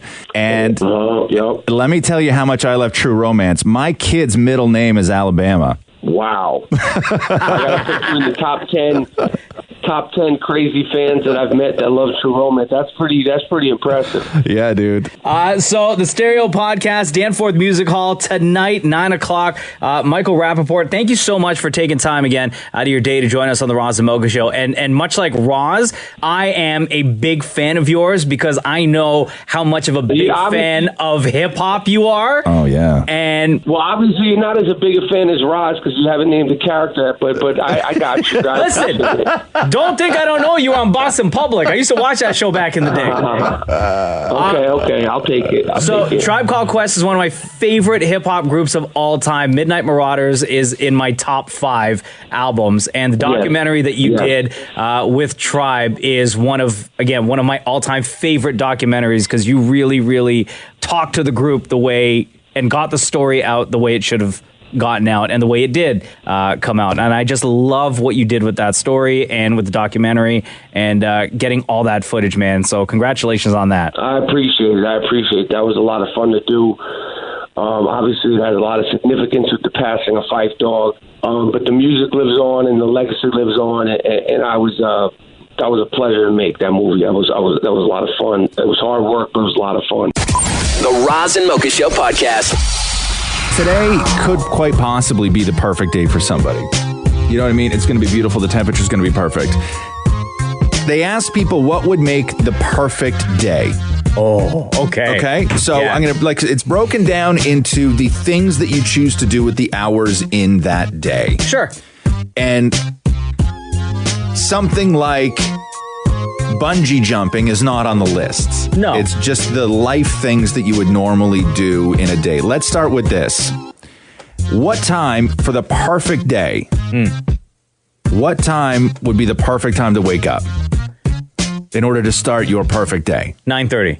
Maurie. I was going to say noon. 8:15 they say. Oh, okay. Okay. What would be the perfect temperature? Oh, God, they give it to me in Fahrenheit. Oh, okay. Can you give it to me in Fahrenheit, or do you want me to do the conversion? No, perfect temperature in Fahrenheit, I'd say 83. 83. Maurie, do you know Fahrenheit? Well, I just know what my temperature's always set it at home. Which so I'm is? Say like 73. 74. They say is the perfect temperature. You see two friends and spend how many hours socializing? Hour and a half. Maurie? An hour. 3 hours socializing for the really? perfect day. That's too long. Yes. How many hours do you spend with your family? Oh. Okay. If on that survey they say spending 3 hours with your friends, I'm going to say an equal amount with your family. 3. 4. Oh, okay, 4. I was going to say 0. Oh, man. Not this your has sounded like a perfect nightmare day Maury. for you, huh, Maury? Totally. It's the worst day Waking up at ever. 8:15. Who does that? And then talk to my dad? And talk to his dad for 2 hours and then spend 3 hours, 4 hours with Matthew? Finding friends? You got to be kidding me. They say you also spend 1 hour exercising, 2 hours reading. How many hours of watching television for the perfect day? I'm going to say 2.5. I was going to say 5. 3. Oh, wow. And is that your sort of quality time with Matthew? Like just watching Quiet TV? on the couch, watch the TV. And not talking, Don't talk. not talking to each other, but talking to each other about what you're watching on TV. Yes. Okay. Yes. Deep. Deep. How many hours in total would you spend eating in a perfect day? In total? In total. 3 hours. Maury? 4. 2 hours, they say, Maury. Oh, okay. I was going to say an hour per meal. Okay, and then to cap it all off, bedtime is what time to end off your perfect day? 11. Maury? 9. 9. Wow. 10:50. And they also say that you have 15 perfect days every year. 15? Yeah. That's it? Yeah. That seems pretty low. I was going to say it seems high. The Roz and Mocha Show podcast. What's the date today? July 23rd. July 23rd. Oh, here we go. This is a very summary type story. Okay. On this day in which year was the ice cream cone invented? Not ice cream, but when did somebody decide to put it into a cone? I wonder if it was on a Sunday. Let's see. Could have been. I'm going to say... What year was the ice cream cone invented? 19... You know, I never liked a cone. I always preferred my ice cream in a cup. I always prefer my ice cream in a cup, but if I did have to choose a cone, it would be a waffle cone. Really, huh? Yeah, I love waffle cones. Yeah, It's so messy. That's the problem. That's why I eat it out of a bowl. Yeah, I never got into that. Even if I would we would go for ice cream. Everybody else would get cones. I would always get cups, even from the truck, when the truck would come. Really? Yeah. I don't mind the ones out of a truck. I never think to get it out of in a cup when I go to the truck. Yeah. I just eat the ice cream a lot faster before it melts and drips all over my hand. Yeah, but then there's always that little bit at the bottom when you bite the little end off, it drips out. Oh, dude, I love me a waffle cone. Do you really, huh? Yeah. Okay, so what year was the ice cream cone invented? I'm going to say the ice cream cone was invented in 1907. Let's go with that, 1907. Damn it, Maury? 1895. 1895. Mocha, why did you say 1907? I don't know. I just figured... That's something that they do in the 07s. What did 1907 look like, Maury? Like if you were to walk out the building and just walk down the street, what are some 1907 things that you would see? You would see horses chained up to the side of a building You would see swinging doors at a saloon. You think they invented chains in 1907? They had chains around? Yeah, that's what the metal workers were doing. You'd see doors swinging at a saloon and somebody spitting in a cup. Okay. Okay, like right? were Somebody randomly playing a piano. What's that? And someone randomly playing a piano. Okay, like would you see cars? In 1907? No, you would not. Oh, no, you wouldn't. Would you see motorcycles? No. Would you see bicycles? Yes. So when were bicycles invented? The end of the 1800s. The end of the 1800s. Just 18th century, but one thing that you definitely could see in 1907, as Mocha said, was in fact somebody eating ice cream out of an ice cream cone because they were invented in 1904. Oh, and everybody would have been like, "Look at this! Yeah, one of those! One of those!" 1903. Yeah, 1903. A lot of guys wore hats back then too. That's the one thing that I always top hats. Yeah, everybody wore a hat. You had to have a hat. A protection from that sun. Yeah. Also to look cool. It was just part of the outfit. We don't do that anymore. Nobody walks out of the house and goes, "God, where's my hat?" And didn't they have the spinny-turny things on the end of their boots for the horses? What is a spinny-turny thing? The spinny-turny thing that you would kick the horses with. It would stick Spurs? Yeah. Yeah, I think you might be a few years off with your... And there was no roads. It was just dirt. No, that's not true. That's not true.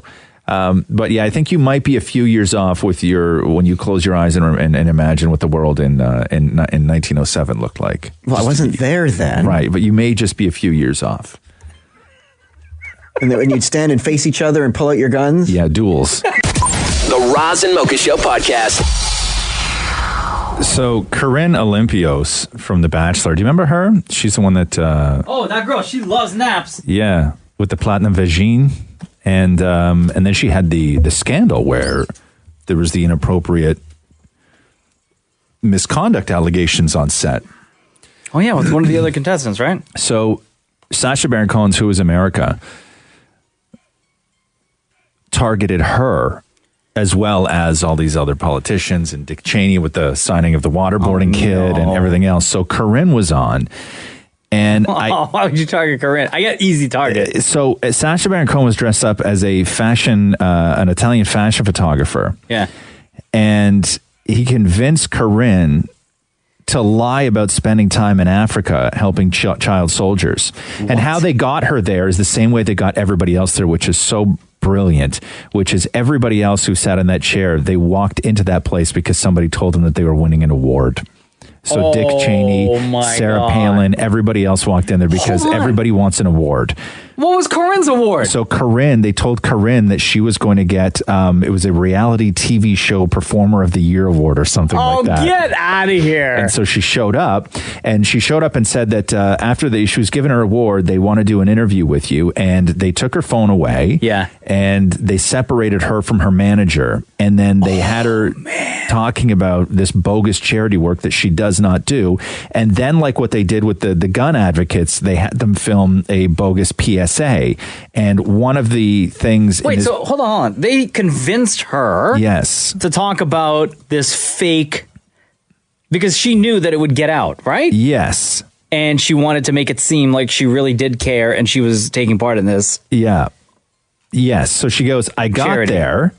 I'm in hair and makeup. My manager's with me. He's signing papers for me. They're picking out my outfits. Everything's really awesome. And then all of a sudden, he starts asking me very strange questions, and I'm confused. I'm like, what's going on? And then they separated her from her agent, and they had her do a PSA about child soldiers. But this wasn't a PSA to help rescue or protect child soldiers. This was a PSA to help arm child soldiers. Oh, no. And one of the lines was, remember, when you launch a grenade, you also launch a dream. Oh, my God. Right? And Corinne read that? Yeah, so it's hard to hear, but this is some of the PSA that they had her do. One look into the eyes of a child soldier when he gets a new launcher and you instantly know it's all worthwhile. Oh my God. Act now and you'll receive the handmade drawing of how that child used your gift. Tomorrow's veterans, helping today's child soldiers for a better tomorrow. Today. Oh my God. Tomorrow's veterans are today's child soldiers. Corinne. Which is what they did. What you doing, girl? That ain't right. No, it's not at all, Mitesh. So she's the latest. Oh, no. The Roz and Mocha Show podcast. So that CRA scam, that is continuing. I still get the calls. I got one a couple weeks ago where there's a warrant out for my arrest, Roz. Yeah, I know. I'm surprised you showed up for work. So I know I've been in hiding. Yeah. So get this. In the U.S., this headline I read last night. U.S. breaks up fake IRS phone scam operation. 21 people sentenced for up to 20 years. Wow. And 32 in India indicted. The Justice Department has said that they broke up what appears to be the nation's first large-scale, multinational telephone fraud operation. So it's the exact same scam as what's happening here. But they can't. But the difference is using the play that if you don't pay your taxes, you're going to be arrested. Works in America. It doesn't work here. Yeah. Because they're too dumb to realize that you don't go to jail for income tax evasion in this country. Over 4 years, more than 15,000 victims in the U.S. lost hundreds of millions of dollars to the scam, and more than 50,000 individuals had their personal information misused. The Department of Justice said 21 people living in 8 states in Illinois, Arizona, Florida, California, Alabama, New Jersey, and Texas were sentenced last week to prison for up to 20 years for their role in this scheme. 32 contractors in India involving 5 call centers have been indicted on wire fraud, money laundering, and other conspiracy charges as part of the operation. Can you imagine you just wake up every day and your job is to just call people and swindle money out of them over the telephone? Like, there must be a sense of pride in that when you get one. Because at that point, you're just working. You're sitting at a desk with a phone calling people. And then you ring a bell and be like, got another one, guys. Because I worked as a telemarketer, and I imagine to be very, very similar to that. Like, I don't get like sales. Sort of shady operation. Like, I think that you become numb to it, and you actually get a sense of pride out of it when you do it. You're proud of yourself. Like, I wonder if it's, remember in Wolf of Wall Street when DiCaprio was like kind of working up his ranks and he was selling the penny stocks? Yeah. And he was on the phone. It was like very early in his quote unquote career. Yeah. And all the dudes in his little call center were all crowded around him as he's on the phone trying to make this sale. Yeah. Like, I wonder if it's like. I wonder if it's like that when they're calling people in the U.S. saying, hey, there's a warrant out for your arrest. You're going to have to wire me X amount of dollars right now. Yeah, it very well may be, but you have to think that they would. People aren't doing this. I mean, everybody needs money, but people aren't doing this and feeling terrible about themselves afterwards. You're feeling proud of yourself. Oh, yeah. When you do this. They go home and they're like, yo, how was your day at work today, honey? Oh, man, I bagged like 7 people today. Yeah, like what's my cut? What's my commission? Yeah. Right? That's because otherwise you wouldn't be involved in this. But you have to feel proud about that. But you don't go to jail in Canada for not paying taxes. No. You have to tell everybody you know, especially if they're new to this country, because these are the people that will fall for this. Oh, because they don't know. No, but you don't go to jail in this country for not paying your taxes. Also, even though sometimes in my life I have wished that was an option. Right. When I was younger, I owed so much to Revenue Canada that I would have taken 6 months in jail. No. Yes, I would have wiped the slate clean. If I had the choice, if they said when I had no money and I owed like 25 grand, really didn't have that great of a life. I think my girlfriend just dumped me or I dumped her. She probably dumped me. Because I was so in debt. But if somebody said, hey man, 6 months or 25 grand, I probably would have taken at the time 6 months. Wow. Damn, son. Easier to handle. Well, there you go. Come out clean slate. In the U.S., that fake IRS phone scam, 21 people sentenced for up to 20 years. The Roz and Mocha Show podcast. So, Maurie, come in here for a second. So, Maurie had been growing a beard for a couple weeks because after Maurie did that guest spot on Private Eyes with Jason Priestley, he got offered a part on Murdoch Mysteries with Yannick Besson. Oh my God! Yeah.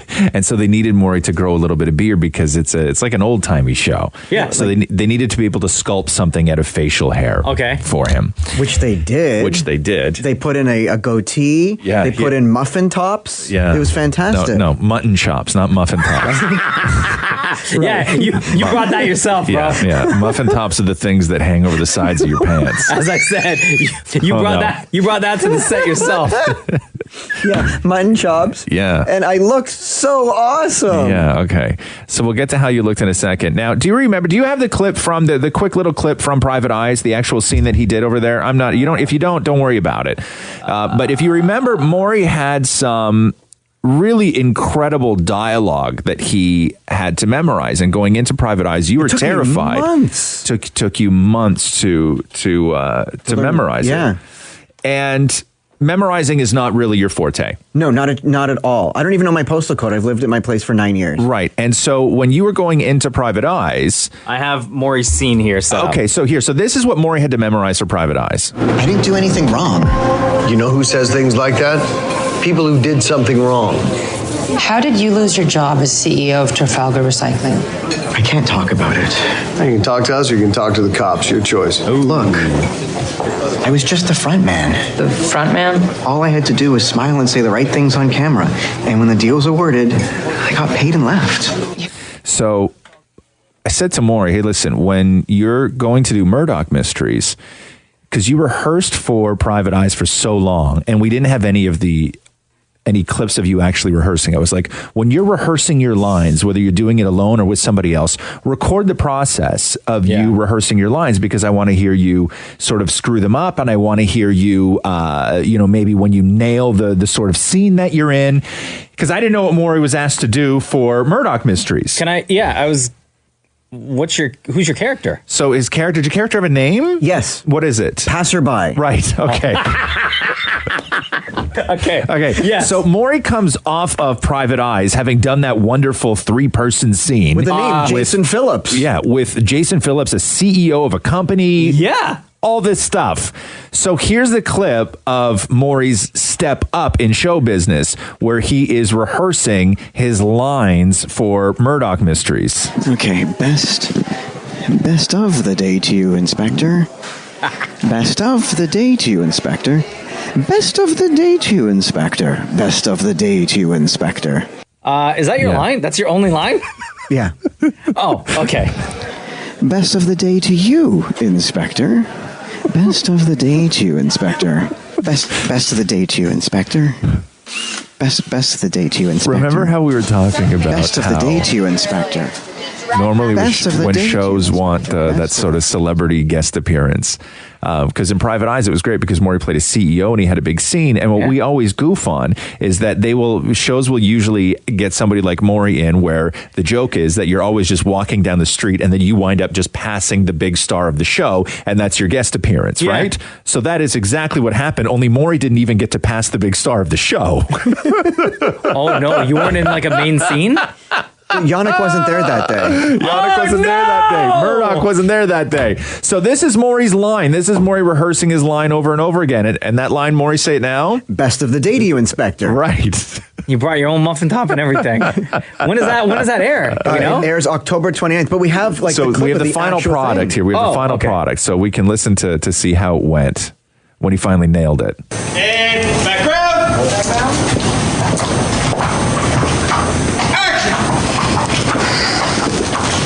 What's wrong? Nothing. Everything. I don't know. Why do you say that? The station hasn't received a single call today. Not one complaint. No littering, no loitering, not even any lollygagging. And that's bad? It's not right. Best of the day to you, Inspector. See? Everyone's been so damn pleasant. Yeah! Roz and Mocha Q&A. Before we get to Ask Roz and Mocha, which is a podcast exclusive, we just want to remind you that wherever it is you get your podcast from, make sure you leave a rating, review, and share the podcast with all of your friends. We would greatly appreciate it. Mm-hmm. All right, Roz, you ready? I do. I am. I do. Excuse me. My stomach is growling. I'm so hungry right now. Oh, no. It's crazy.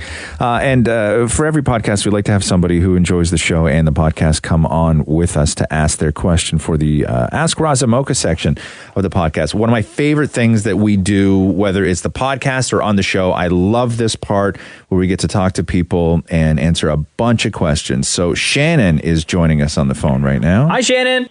Hi. How are you? Good, thanks. How are you? Good. Welcome to the Roz Mocha Show podcast. That's awesome. Thanks so much. All right. What is your question? So my question is, what's something that shocked you when you became an adult? Okay. How old are you, Shannon? I just turned 25. Do you consider yourself an adult right now? Absolutely not. Oh, okay. What's something that shocked you, because you are an adult? What's something that shocked you when you became an adult? For me, it was how expensive paper towel actually is. Right. We talked to, I don't remember who it was talked to, Shannon. It wasn't that long ago, where she had called in and talked about she had just moved out of her parents' house. And there's a bunch of realizations that somebody goes through when you are on your own and you have to start buying everything for yourself. And she was like, you know what shocked me the most? Just how expensive cheese is. Oh, 100%. Because cheese is very expensive. But when you're at home, whatever, you go and you cut off 2 inches of a big, $18 brick of cheese and you think nothing of it. Do you live on your own now, Shannon? I live with some roommates. Oh, okay. Yeah. What would you say, Roz? What's the most shocking thing? It wasn't a shock as in one day I realized it. It was sort of a slow realization, but I thought when I was a kid that when I was an adult that I would see boobs every day. What? Right? I thought that's what, I was so obsessed with boobs, and I thought, man, I can't wait to be grown up and married, because I know I'm just going to see boobs every single day, right? Because that's just what it is, right? You're grown and you're married, and that's just what grown-ups do, right? You just and I wouldn't even have to ask. The woman I'm living with would just show me her boobs every day. She would just walk into her room and lift up her shirt and be like, yo, check these out. Yes, right? Man. I thought I was going to see a lot more boobs in my adult life than I do. But again, that was a slow realization. Once you start to realize that life isn't going to go that way, the sadness for not being able to see boobs every day hit me when I was probably younger, because I realized that wasn't necessarily the case. I also thought that I'd be having sex every single day. I thought that's just what you did as a grown up. I was just like, man, this is going to be amazing. It's just every I have to block off time every single day. Yeah, I just thought all that stuff because I was, you're a young man and you're going through puberty and you're horny as hell and all this stuff. And that's sort of just where your mind goes when you think about being grown up, is you just think of the freedoms that you'll have. And for me, the freedoms that I thought that I would be enjoying as a grown up would be the freedom to see boobs every day. And it's just not the case.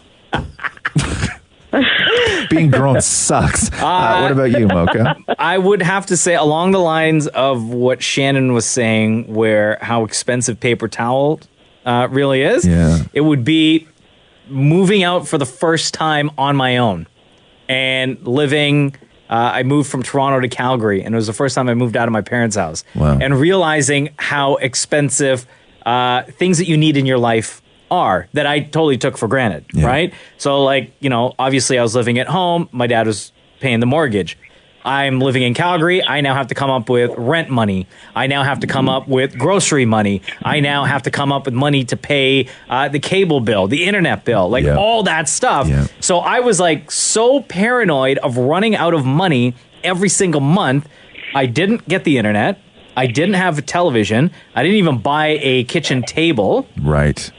For the first little while that I was there. How old were you? I was 22 years old. See, let me tell you something right now. This is why I don't think 18-year-olds should be allowed to vote. Why? Because I don't think that you should be allowed to vote until you are living that life. When you're struggling? Yep. Or learning, I guess, about the struggle? I don't think that you should be eating free cheese that your parents buy and have a vote in how things are run, because you have no perspective on life. I was living a very, very beyond simple life because I was paranoid. So I would go to the grocery store on certain days, right? I wouldn't go every week. I'd go every other week and buy enough to last for 2 weeks. And I would literally plan out what I was eating every single day. And because I was so fixated on saving money, I alternate. This is so bad. There were some days where I alternated where every single day I ate breakfast, right?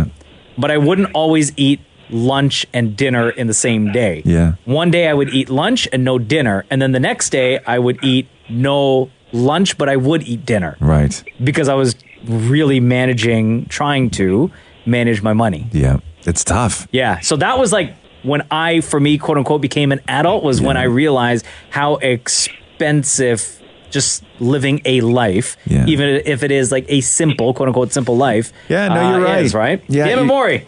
Do you have to answer for your own consequences? Okay. You know what I mean? Like if you do You something. didn't learn that. You don't answer for your own consequences now. You know, like you got. First of all, what in the hell does answer for your own consequences mean? Like if you do something wrong, you're guilty of it. You have to live up to that. Like if when you were a kid, if you did something wrong, like whatever, you know what I mean. But as an adult, if something goes wrong or if you screw something up, you have to answer for your own consequences. No, you don't. You're saying it wrong. What am I trying to say? Right? Like what? Answer for your own. Like what you're saying is that you have to repent for your wrongdoings. No. It's the reaction of the wrongdoings. So you have to repent for getting in trouble. So answer for your own faults. Okay, why don't you just say you realize that you have to own your own Yes. Yes, okay. Man, you don't even realize that now. You don't even realize that now. So in other words, you didn't learn anything. And money don't grow on trees. Right. Shannon? Yep. Thank you so much for calling in. I am extremely jealous of you because you are an adult and I assume you get to see boobs every day. So just so you know, we have never met, but you are living my perfect adult life. I love it. Thanks, guys. Have a great day, Shannon. You too. Take care. Bye, All right. What is next, Roz? Boobs. Geez. Oh, here we go. When did you last do something selfless with nothing in return? Oh, God. When was the last time you did something selfless? Eating a whole bag of chips and not sharing? No, that's selfish. Selfless. Like Selfless. you do something and you would perceive it as being good. Maybe you did something for somebody else and you don't get the recognition. And you did something for somebody that you expect nothing in return. Oh, never. Never. Okay. When was the last time you did something selfless with nothing in return? Oh, man. I don't know. Like I held the door open for two people the other day at the gas station. Sure. There you go. Yeah, See, but there's a problem. Like I bought something for my husband, but I expect something in return. That's not selfless. Yeah, see, that's the problem. So- It's like I'm doing something nice, but I always expect something in return. Right. So, okay. You can't take part in this, Maury. How about you, Roz? I don't even know. I give a lot of money away. Yeah. Yeah, like when I see people on the street and stuff like that. Sure. Like I always did because having no money is terrible. And I always just think of, in order to be sitting in front of a liquor store asking somebody for money, I always assume that they have exhausted most options available to any human being to prevent yourself from being in that situation. And so I always gave money to people and I don't care. And even when somebody's like, oh, they're just going to spend it on drugs, whatever. I don't care. I don't care. Spend your money on whatever you want to spend your money on. And I know when I was younger, I would always give like 50 cents or change I had in my pocket. And I think I've just upped it over the years. I've emptied my wallet before to give money to somebody, not even knowing how much was in it. Yeah. Right. And just because I look at people like that differently now. I look at somebody who's on the street and I'm like, what would it take? And how many options would you have exhausted in your life before you wind up sitting in front of a liquor store asking strangers for money? Yeah. You know what I mean? Like think of all the options that you would have had to exhaust before you wound up there. And it busts me up. And you know, what's that show? The addiction show on A&E, because you see a lot of those stories, right? Yeah. Where people were living, fantastic lives. Yeah. And then they get addicted to drugs or alcohol, and they tell the story of that downward spiral where the end result is them living on the street. Yeah. And doing what it takes to survive. Totally. And then sometimes you see people who are just like whacked out on whatever. I mean, I gave them money on a Monday and I see them on Tuesday and they're just like, they're whacked out. But I'm like, you know what? That is the happiest that guy's been all week. Right? He's happy. What else does he have going on? I don't care. All right, then. Next question. What is your guilty pleasure song? Oh my God. What is your guilty pleasure song? Because I have lots. I like a lot of songs that people have said are some of the worst songs of all time. Really? Or that get goofed on mercilessly. Oh, I know what your guilty pleasure song is. What's that? Rednecks, Cotton Eye Joe. No, I don't like that song. No, he loves Enya sitting cross-legged crying. Stop it. No, that's not a guilty pleasure song. Oh. No, guilty pleasure song for me is I still think, and I don't like it ironically, I actually think it's a great song. Ironic? No, which is Chubba Wubba Tub Thumping. I actually think that's a great song. And I don't like it ironically. Like, I don't like it because it's goofy or silly. I actually really quite enjoy that song. So, you know me, I'm like straight up hip-hop R&B guy, right? Yeah. And like anything 90s hip-hop is my thing. Mm-hmm. But there's one song that I will listen to that I absolutely love. Right. And I think the music video is just so fantastic. And I will crank this song anytime I hear it. Yeah. November Rain, Guns N' Roses. Really? I swear. I love that song so much, dude. It's a great song. And that's long, too. It's like an 8-minute song. That's a long track. Listen, I love that song. Really, huh? Yeah, dude. I was talking to a guy I work with at ET Canada who said that he went home the other day and he has somebody who lives in the same house that he does above him. And it was like 2:00 in the afternoon. And the guy who lives in that house was at home alone with the stereo cranked, listening to We Are the World. In the middle All them folks from the 80s? In the middle of the afternoon, yeah. Oh, my God. Wasn't that like a charity song, though? It was. And it was yeah. slow as hell. Yeah, I know. That's before. That's when people just used to throw money at Africa, and then they realized that it was doing nothing. And then Bob Geldof and all those people were like, "I'm not doing that again." God. Yeah. Michael Jackson was in that song. Kenny Rogers was in that song. Tina Turner, Stevie Wonder, Ray Charles, Bruce Springsteen. Like all the greats of the 80s were in that song. Yeah. Paul Simon was in that song. So somebody was jamming out to We Are the World. Cranked. Yeah. So funny. How about you, Dan Maurie? I have two. I always love Beach Boys' God Only Knows because it just makes me cry. But why is that a guilty pleasure song, though? Because people think, people would think it's that's a cheesy Christmas song or something. And Walking in Memphis by Mark Cohen. See, I would say that should be your... Put on my blue suede shoes and I boarded the plane. Touchdown in the land of the Delta Blues. In the middle of the pouring rain. W.C. Handy washes it down over me. Yeah, I got a first class ticket, but I was blue as a boy can be. Everybody walking in Memphis, walking with my feet 10 feet off a meal. Where'd you go? What is that thing you're doing with your voice right now? It's because then I started singing it like Cher. Oh, but why don't you just sing? Because Cher did a version of the song too. Did she? Yeah. Oh my God, no wonder you like it. Is there anything? You know what my guilty pleasure is? Your wheeze. Well, your wheeze like amped up in the past little while. Honestly, I really think you should see a doctor. Like there's some guanin in that chest. I don't know, either guanin or growing. I don't know, but that chest. Bro, something's happening. I don't know. You okay? Anyway. Are you going to make it to next week's podcast? I don't know. This may be the last time we hear from Tim and Maurie. Is there anything you would like to say to end off the Roz Mocha Show podcast? I think that we got one more question. Oh, look at this. David asks, which one of you is most likely to die of natural causes? My nose is bleeding. Did you just give yourself a nosebleed? No! All right. Every week we're going to post on Instagram at Kiss925 a picture, and it'll say Ask Roz Mocha. Feel free to ask any question that you want, and we may get you to join us on the podcast. And again, don't forget, rate, review, share the podcast with everybody that you know. Thank you very much. Thanks for listening to the Roz and Mocha Show podcast. Catch the guys live weekday mornings from 6 to 10 on Kiss 92.5, Kiss925.com, or on the Kiss 92.5 app.